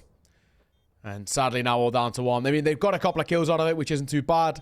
I don't think there's anything to pick up as well here for KVNS. I mean, that's going to make his life a little tough. Exits might get something, but with the kill they just got in towards... towards CT, I feel like you surely just exit out of CT here, right? That's got to be the last man holding. So it looks like they are just going to dip away out of here, and unfortunately, that 1 man left, not going to be able to do anything. He probably goes down to the bomb to no armor. Might take a lot of damage. No, he actually got away in time. It's okay. There's no upgrades there for him to pick up, I think is the tough thing at the end. But 4-3 scoreline, 1 round in it. All right, game's on, I think is the main thing here. This is definitely... what immediately felt really rough out the gates from Chile, but they've woken up and at least they feel pretty clean now. Yeah, this is true. It is sort of a question for Uruguay whether they can bounce back themselves. There are timeouts available. We've not seen any as yet in this series, but might be an idea to just sort of take one, ice out the game. Again, especially with where things are at in the group now. Brazil going down 0-1. This feels like it could be a super important game, you know. Oh, my goodness. Okay, a little bit of team damage, but it's all good. Kratzen makes it work. Will manage to find the opener. A lot of damage coming in on both sides of the equation, but still no kills onto these Chile players. Vincent keeps it rolling. They are feeling good about themselves here at the top end of Banana. It would appear KVNS on the other side, bested after only getting 1. The rotation is fast and effective. Goodness me, all over the place at the moment, isn't it? Meanwhile, down second mid. Has he been heard here? Could be a really good spot for Lashik, actually. Let's see. He might catch one off guard. Will Dotby even clear this close side? I mean, he should spot the bomb here. And Dotby's going away. Oh my god. The timing is awful. And it will actually cost Nasha his life. That timing could not have been worse for the MP9. And now he's going back down towards ramp. And, you know, unfortunately, there's nothing there for him. Really tough. Really tough indeed. It felt like there was a moment and an opportunity and all the rest. And it just falls flat. And this will be yet another round on the board for the T side. We are going to be tied all square. Now things absolutely are inherently changing. Yeah, very unlucky. I think Lashik had been heard. And they were sort of ready for him. But he never really struck. I think is sort of the problem for Uruguay. Felt a little bit weird that he didn't do anything with the good position that he felt he had. Either way, will survive this one. Survives his teammates. Might be able to drop. Might try and go for a buy. It's certainly workable. I don't know. We'll see. It's one of those decisions, isn't it? But again, team like this, tournament like this, I feel like they might just try and give it a go and see what they can get away with. Yeah, it's true. Yeah, I mean, where we're at the moment, this one feels pretty tough to call, but at least for Chile, they've woken up a little bit. They look a little bit more comfortable in terms of their Counter-Strike, at least from what we've seen in these last few rounds. Big thing for us now is about looking on the other side too and saying, Uruguay, who have a really uncomfortable buy, can they make something of this? Double MP9, M4, couple of upgraded pistols. Not the easiest want to make work, and with a kill already coming through that smoke like that, I mean, really, what can you do? It feels like everything that Cougar wants wrong towards Uruguay is. It's true. It is very, very true. Yeah, they've fallen apart at the seams in this first half. Again, we want that timeout. We want to see if they can kind of reset things a little bit here rather than just going through the motions. Pretty dangerous mindset. Seems like they do, again, have some discipline in places. You can see this is a round where they could easily have gone all in, but they've opted not to do so. M4 out. Looking to do some damage. He's in a good position to do so. KVNS, long hauls, dealt with. It's unfortunate, but we'll see here. 5 versus 3. Panning through. Curious now as to what Uruguay opt to do. I don't know about saving what you have here, but I guess it's a bit of cheaper Kevlar, isn't it? Yeah. It's yeah, exactly that. I mean, the worrying thing as well, you know, Uruguay, they brought 2 MP9s and M4 in towards this, and, you know, we've looked back at the round, they haven't even done a point of damage yet. So even that sort of half buy, so to say, hasn't done anything. And that remains the case, as Doppy going to find another kill in his favor. This is big. There is only currently one team competing in these last few rounds. It's our 5 for Chile, who have recovered well off the back of a slow start. Making this T-side sink. MP9 will finally get a kill at the tail end, but it's a kill without that much impact, in all honesty. Uruguay, I wouldn't mind attack pause out from them, if I'm going to be perfectly honest. We're going back into a bye, which is good. You know, funds are recovered and all the rest, but I'd like to see them take a conversation and just say, right, you know, things aren't going well. We're looking a little rough around the edges. Let's just have a conversation and see where these gaps are opening up, where things are becoming quite vulnerable towards us. Because right now, it just seems like they're just so happy to keep playing it out and hoping things are going to change without making any changes themselves.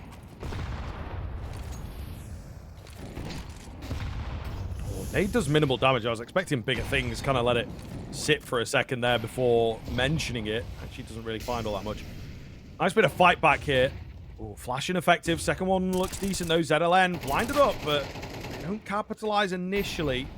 It's all down to this sort of next move, but there's nobody around on the Uruguay side. They do well, right? That's a lovely 3-man setup, I would say, is where you just sort of leave one out to dry, see what he can find, and then hope that he baits them into the other 2. Not quite the case, but still a 4v4 that looks good here for Uruguay.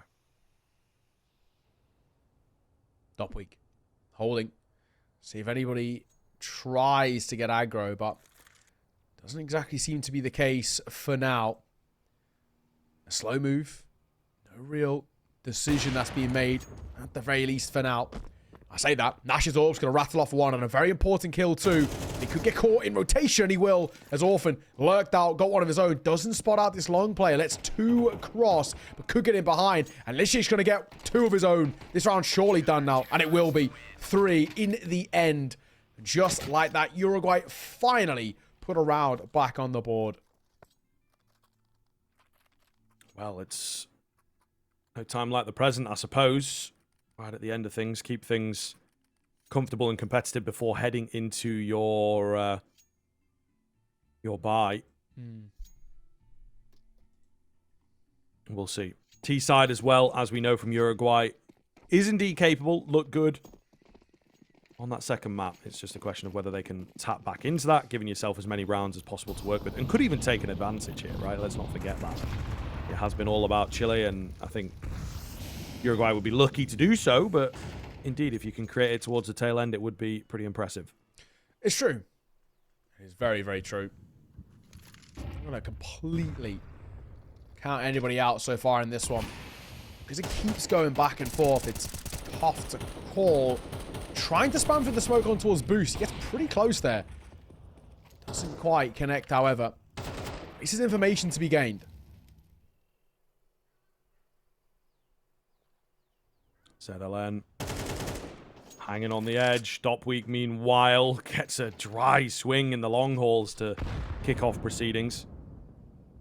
Nasher, trained in that timing. He was nearly on the angle at the right time, but unfortunately drops away from it. KVNS trying to follow in the footsteps of his teammate here, and he might lose his head.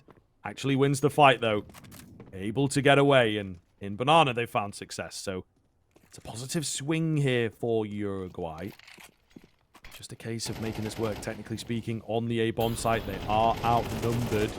Nice little crossfire being set up. Nasha can't get close to the action in time, and the smoke is deadly there. Just spam away to find the key frag. As I say, the numbers benefit them on A, and they make use of that. Big. Big indeed. Orphan, his angle alone is probably strong enough to hold off this postmark, but I think it's safe to say Uruguay are not giving this a go.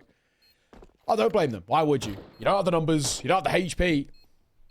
You want to try and buy into this next round. I think really they should be able to. I mean, drop's going to come through from ETR and ZLN. And then, I mean, should be okay. I think KVN, I mean, at least getting out at the bare minimum, you know, the MP9 armor util set. That seems to be very common these days, especially on a map like Inferno. In the end, though, it is Chile who have done a very good job of recovering. They found 6 out of the last 7 rounds in their favor. And for the T side, that's massive, because at one point they were not looking good. It was a 4-0 start for Uruguay, who were completely taking this game, what felt like sort of by the scruff of its neck, and coming towards the CT side and setting the tone. And now they've fallen a little bit flat, Uruguay. However, 5 rounds CT side is better than what we saw from both teams in towards Mirage. So maybe it might even be enough, judging by how good Uruguay's T side looked in towards map number 2. You can't completely count them out on the other side either.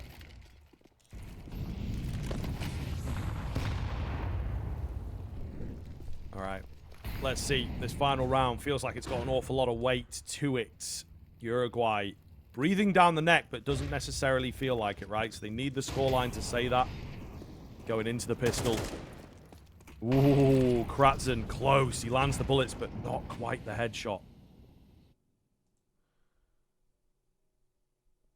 Oh my. Spamming on the smoke. Not connecting.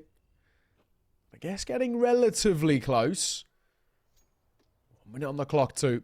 KVNS going to play up close. Not committed to the fight just yet. If he does, he could be in a bit of trouble. Motor smoke going to come through. Flash out for the pit player as well. But up close in towards short. They've got a decent setup here. One long, one short. Long guy finds the first. Short guy will step up one of his own. That's arguably the perfect setup. Indeed. Lashik finding another. Oh, finding 2, in fact. From on high. Brilliant round out from him. Now just waits in to, well, I suppose, await his death. Await the inevitable. Down he goes. 6-6 at the turn of the half. Indeed. Chile with a bit more of an impressive 6 rounds coming out, but does not matter. Uruguay not going to be too bothered with the first half. It is all about the second half here. They swap over. They have to make this T-side work as it did on Mirage. Yeah, absolutely. Absolutely. This is big now, though, right? But looking in towards the second half, and with it being even, it really does feel like it could be anybody's game. I mean, not in the sense of just the rounds itself, but because we are seeing a little bit more of a better showing out from Uruguay on that CT side. We do see Chile start to play off each other quite well in terms of some of those T-side executes. So maybe, just maybe, these teams have fixed a lot of the inherent issues that we saw in towards Mirage and tail end of Nuke, for example, especially on the side of Uruguay. Looked a little rough around the edges there, and maybe this could be for them recovering well enough and then coming in towards this second half with at least something to offer. Timeout taken though at the halfway point, which I'm actually a big fan of. I feel like we haven't seen enough tac pauses come through. This game is for both sides in different periods of the series has completely run away from them. But they haven't done enough, in my opinion, to slow it down or break the tempo or throw the mental off for your opponent. And tac pauses are a perfect way of doing it, trying to ice out your opponents and all the rest. So it might be good. This pistol could be a huge, huge indicator to basically how this half's going to play out. Yeah, absolutely, man. Aggressive stance here from Chile in towards middle. 3 peeking down, trying to get an initial frag, but Uruguay not giving them the luxury. Slow encroachment up Banana seems to be the order of the day for the T side.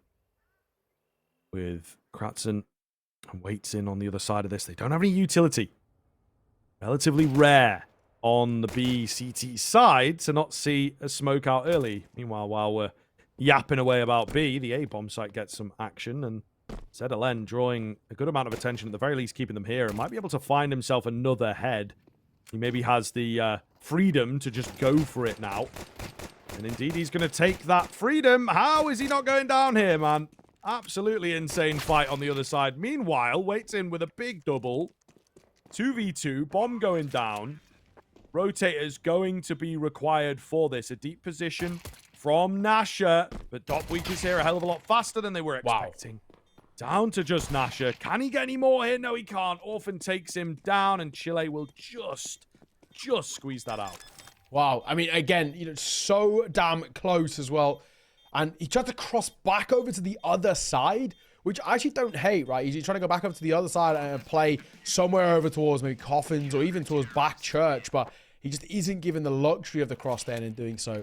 Yeah, an unfortunate one. Costly and all the rest, and it will be Chile taking first blood in towards the CT side. You know, we saw Uruguay get a good CT side start. There you got 5 rounds in a row and really looked very clean themselves. It took a long time for, you know, the responses to come through from Chile. If Chile can do the same thing in reverse, get a strong start in towards their CT side, it might really hinder what was a really confident Uruguay T side in Mirage, as we saw earlier.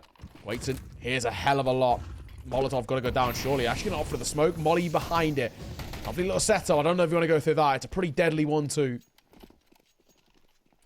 Yeah, I think they will indeed pull back, play it safe for now.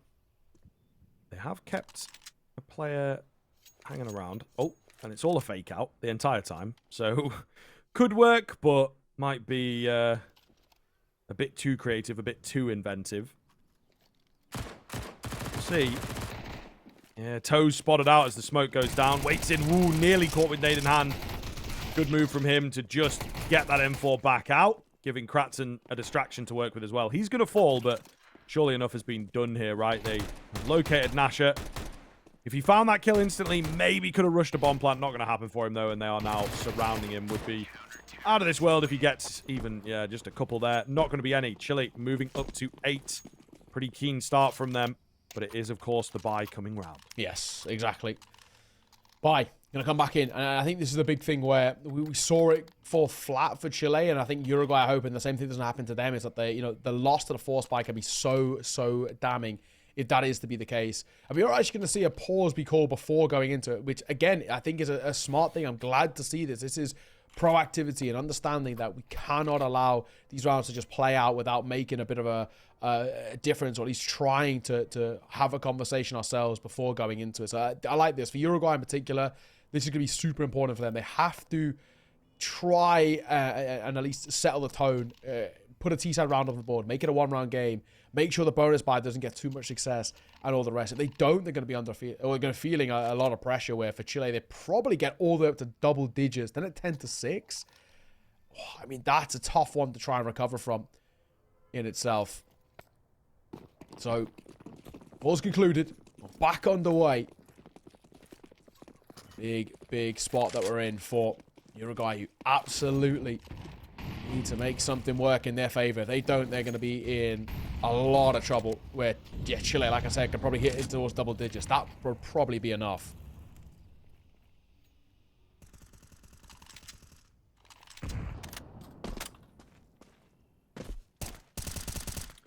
Quiet start into this. Uruguay. Pressure definitely on them. No one on the other edge of the smoke, Alex says. Flash comes in. It's pretty nice, but Orphan lands a dink. He's got a molly for good measure as well. It's a nice idea from Uruguay, but they just don't quite make it work. It's unlucky, to be fair. All right. Oh, okay. Little scrappy as a fight towards Banana, but it will go in the favor of Uruguay as they barrel in now, and I think lost the race, but he spams through. ZLN gonna fall. Bomb still goes down regardless, but retake potentially could be on. He can't get the kill with the Molotov, as AVNS is a lucky man to stay alive.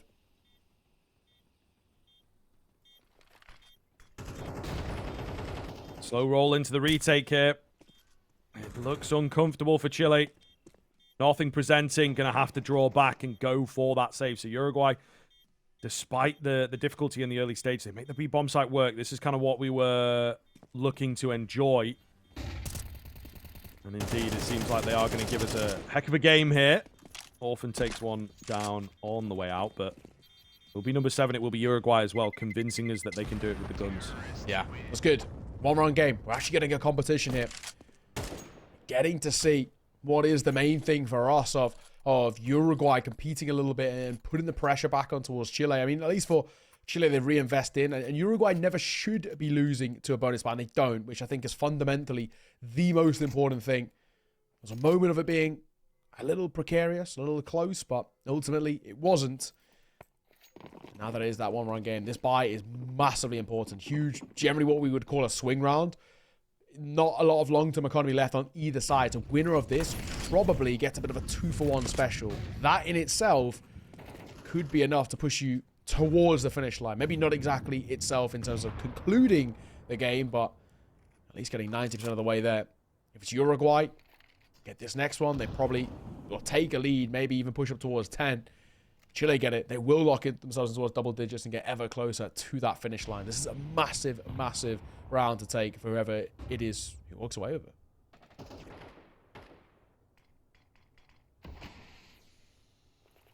Early smoke down. Chile bolstering up the A bomb site here. Difficult to say.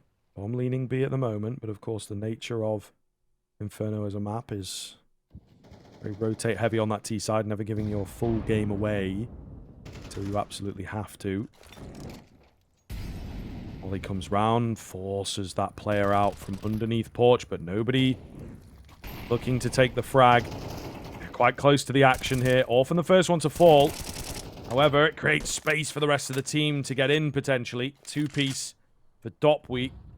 And, well, Kratzen trying to take a fight out on the other side of the map, it would appear. However, the trades in at middle are solid here from the CT side. And it is just down to KVNS. Nothing he can find. So Chile right back on the board. Not the best for that Uruguay side. No, not at all. And that's a big one to take, right? I just think, like we were saying, you get this sort of 2-for-1 because there's no bomb plant that comes through from Uruguay. Chile should get a 10th, basically, without too much pressure. I say that Nasher is force buying into as an AK. So at the very least, for Nasher, he feels like he can make a difference here. The only issue is if they A, don't win the round here, and also B, don't get a bomb plant, in both situations, his buy is going to be greatly hurt in towards the next. And I think that's a big problem. Fighting in towards mid. AK deals a bit of damage without taking any themselves. For Chile, I feel like you've now in the kind of the difference in terms of buys that you've got here, you've got to be taking a 10th without breaking too much of a sweat. If you are forced into an uncomfortable retake, or, you know, if you allow Uruguay to even get a couple of guns, maybe they might be able to steal something away from you. Well, here we go, moving through in towards a quick bursty B. They found success with this bomb site in the past. They might find it again. Waits in, has to give us a couple from here, to be honest. Under pressure and can't get it done. Lurker dropped. Ooh, the bomb a little late. Dopweek will have spotted that. Could certainly drop him here. Needs some support. The MP9 getting in. Trap them in. Oh. Clean headshot at range. Oh, my goodness. And I think it has fallen apart here, unfortunately. The oversight from Uruguay. The bomb not picked up. Not dropped into workable hands. And it will indeed cost them. Chile, count their lucky stars, man. They will indeed be thanking the Counter-Strike gods for that one. Yeah. Either way they take it. If the bomb was there with them on the push, I think we're talking about very easy making the argument that round and that situation is lost. They're so fortunate on the other side, on the CT that are Chile, that the bomb didn't come with them. If it had, never would have been the case. So, ultimately incredibly lucky. But I think on the other side too, I think that's where a bit of that discipline leaking out from Uruguay. They shouldn't be losing that round. You get the site, you kill the 2B players. I mean, we're talking about having everything you need to see that round off, smoking towards CT, a push that wrapped in towards Church as well. So you already are having a decent post-spawn set up, but you just forgot the most important thing. And I think that's the real brutal thing about that. So, I mean, ultimately, it's a tough one to lose. We kind of know that. And we can see how it's had a bit of a knock-on effect. Attack pause, which has turned technical. All right. Good. Yeah. Hopefully, nothing too major. I'm looking across. Everybody's bought, which is good. I don't see anybody dropped out as well, as far as I'm aware. So, yeah, not too sure what it is. Maybe like a ping issue or like a TeamSpeak issue or something of the sort. Potentially, yeah. We've obviously had a bit of an issue with Team Brazil, so we're kind of sort of edge of our seats. A little bit tense here as we're hoping to keep this game going. It is indeed starting to heat up a little bit. Will it be Chile, keeping the momentum going? Their CT side has looked pretty damn good. Uruguay, though, did give us a clean rifle, a lovely B execute. Arguably two, to be fair. They just left the bomb behind, and that is indeed an oversight from them. But the B bomb site seems to be very, very workable for the Uruguay side of things. Might be something that we see them lean on in this round. A lot of time to sort of talk that over. I can hear the chat going a bit. Yeah. Usually a good sign. That's true. At least there's some conversation being had here. I don't know what it is. We can't see it, so we can't relay it over. I'll try and find out what the tech issue is for you, and then we can at least have a little bit of info. But it seems like apparently whatever it is more or less being concluded. So most likely, probably something quite similar, quite simple, TeamSpeak or ping or something of the sort. Nothing really that isn't too easily solvable. More often than not, the old off and on, I think, is the best way to go about it. But 10-7. We are on pause. We're back underway. And we're ready to get this show on the road. There is a buyout both ways, but for Uruguay, a lot more pressure on towards them. No doubt about it. I think it goes without saying that if Uruguay don't find this round, we're talking about them potentially even playing towards overtime. Yeah, definitely, man. Big round on the cards here. As we've said, this B-bomb site seems to be an area that is workable for them. So I wouldn't be surprised if they try and go for that, but Chile surely got to be prepared for it. And, they've just had a little bit of time to talk things over, get comfortable. And I would imagine it is the topic of conversation at the moment. The fact that this B-bomb site is problematic. Slow but sure build up in Banana. Oh, the nade. Looked like it was going to be pretty hefty. It's still decent across the board. Softens a few of them up for the M4s in particular. I thought surely we'd get, a couple players down to half HP. 45 seconds. Are we contacting the smoke here? Oh my god, we are. They've pushed into a CT. They're actually wrapped. I don't know if this would be expected. I say that. Oh, I think KVNS might have been spotted. You can actually see they've adjusted for that. So I think KVNS did get spotted. He would have been hurt on the other side too. But now, I say that. Now this smoke isn't being held. I would have swore that the AWP would have seen KVNS. But it seems like not. So he's actually got a massive amount of information. Oh, and he shoots a little early. He will still get both regardless. So the round should be concluded nonetheless. I really thought that Alexa would have spotted him, but it seems like not. Or at least his minimap. Yeah, I mean, kind of crazy. It's the way the cookie crumbles, of course. And again, this B-bomb site is pretty weak, to say the least, I think is maybe a nice way of putting it. Definitely a problem for Chile that they've got to try and pick up. And, I am a bit surprised into this round, actually. I was expecting maybe to see, like, 3 over there. But not the case at all.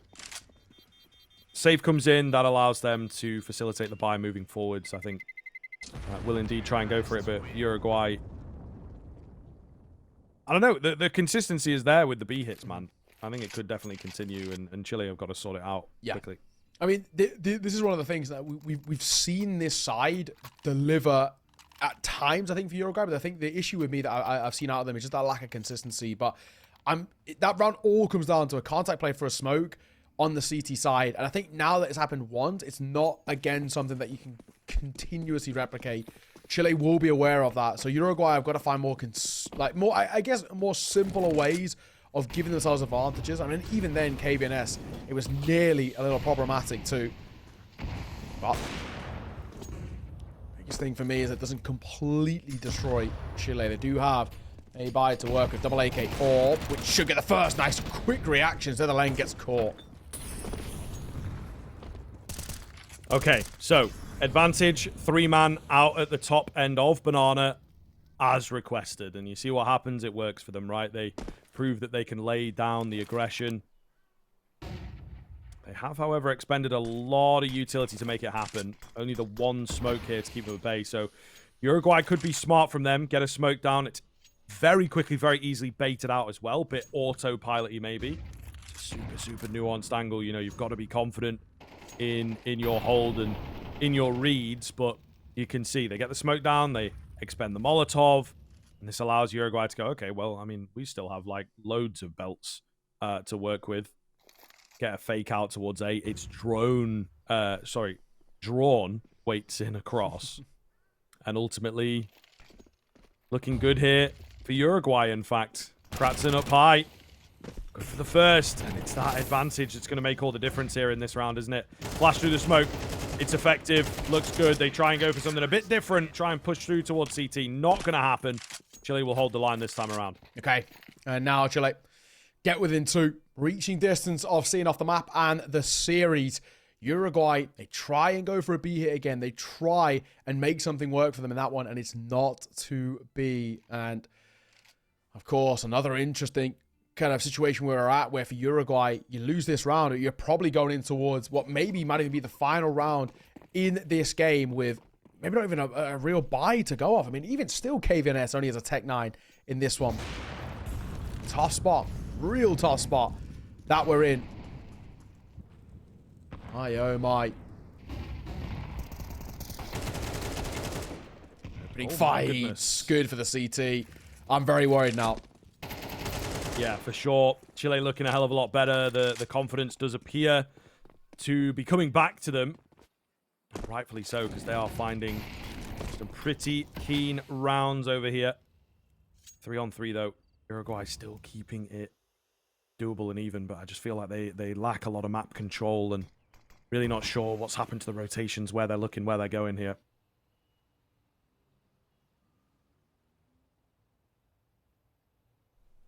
We hit the minute mark. And it goes eerily quiet on the Western Front. What is the decision? Uruguay. 3 versus 3 for them. Smoke out towards long. And honestly, where Orphan goes up to play, it's fine. I mean, actually, now that he's moving away, this isn't a good play. If you stay towards long, this is a great position.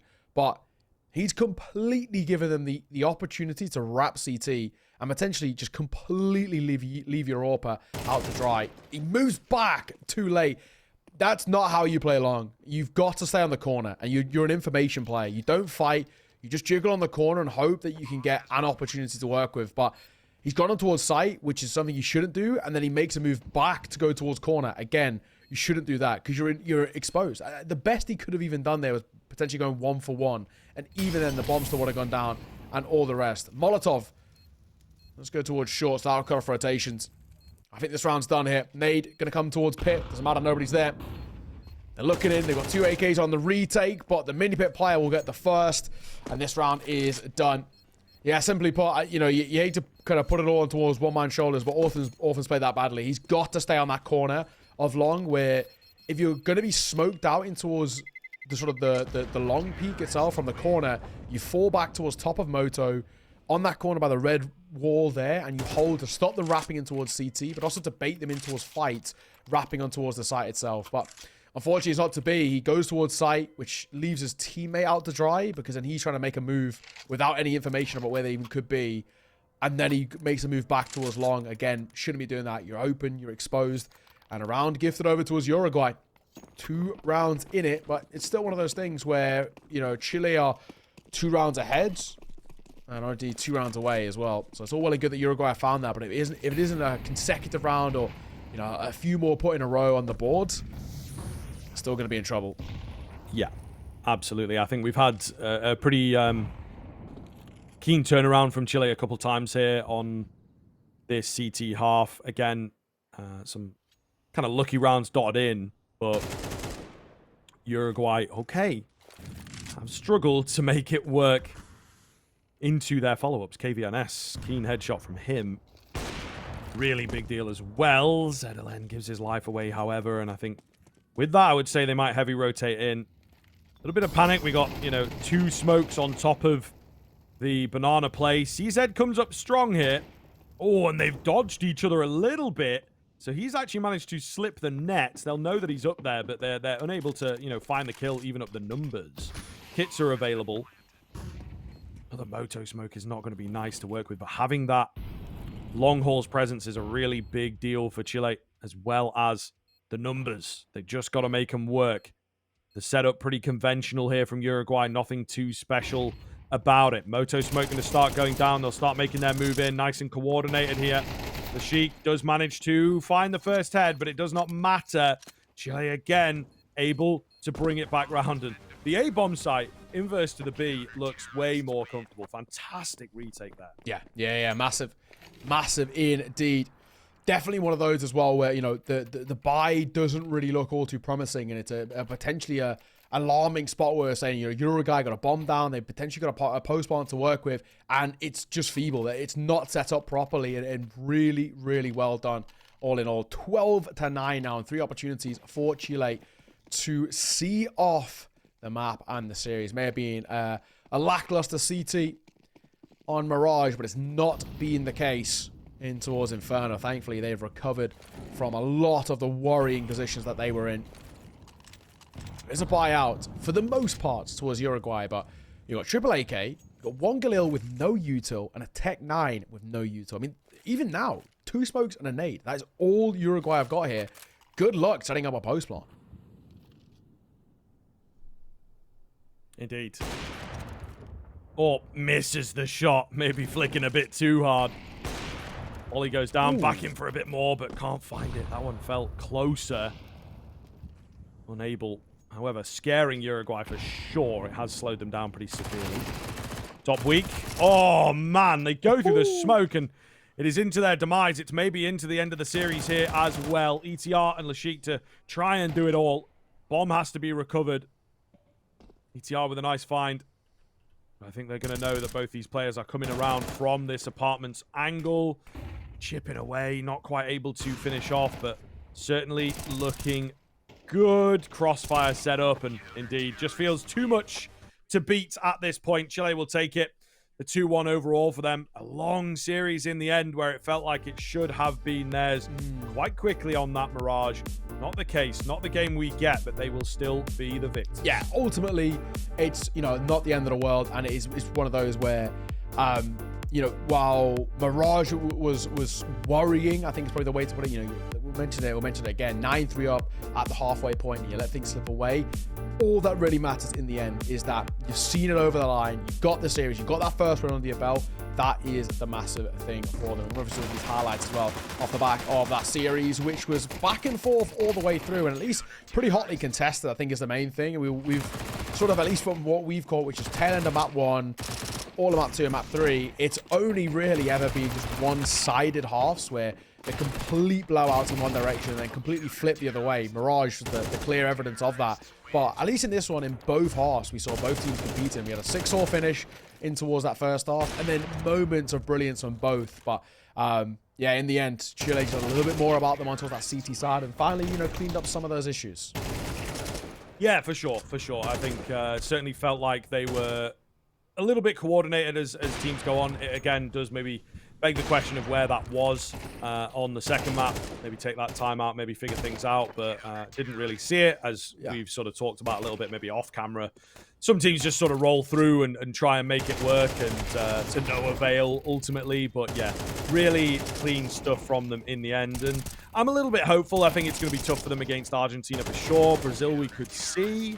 There's a little bit in there that looks comfortable, right? There were a couple nice rounds. Some of the retakes actually look really good. Maybe something that they have indeed prepped and indeed worked on. Yeah. But a really, really solid game comes through from them. Uruguay at the same time also look pretty good, just maybe not quite as much team coordination rolling around from them. We see it there as well on the third map. A little bit more individually based, a little bit more trying to get those members doing the damage rather than the unit, as it were. Yes. But I think a clean game from them nonetheless. And, you know, we like the double up setups on the CT side of Mirage. There were a few creative ideas in there for sure. Got the scoreboard here as it drops down, of course. And yeah, as I say, Lashik and KVNS looking good across the board, I would say. Maybe needed to be a bit more alongside them if they were going to do the numbers game. But when it came down to sort of figuring things out, the depth of the game, all they had really was the B plays, it felt like. And, Yes. and the A side of things, not as good for them. No, agreed. I think it's just one of those where I felt like maybe ran out of steam a little bit towards the end. They just couldn't kind of keep things in their favor. It was tough and all of the rest. I mean, a showing in the end for Chile, which is one in which they could definitely work upon, right? I think now having a win like that, if potentially, you know, if Brazil aren't able to field a team or issues externally for whatever reason, and maybe there is more forfeits to be had, that win alone could net them the second spot. I mean, ultimately, they could actually end up being between Chile and Uruguay, and that head-to-head of this series could be the decider. And that in itself, it could be pretty sick for Chile as well. A side who probably don't get as many opportunities to play in a LAN environment. I think that is really, really cool to see. So yeah, I mean, big thing for me. I'm just glad that Chile recovered off the back of what was some tough moments in this series and showed at the end that they've got something up their sleeve. Even a good first series for us here in South America. We are going to be, however, jumping over now sooner rather than later into North America as well, which should be pretty sick. I think we've had the NA guys on standby a little bit for us as well, of course, as we had to get this series finished. But we will be jumping into that game hopefully soon-ish. I think it's going to be Perseverance, which is the North American guys taking on Colombia, which should be pretty sick. Yeah, for sure, man. Definitely looking forward to that one. We're going to get across to that break pretty quickly here because, indeed, we want to get things rolling into that game. So if that's what you're here for, we're a little bit behind time, of course, with how long that series ended up going. So just a few more minutes here, and we'll get into that pre-game. See you after the break.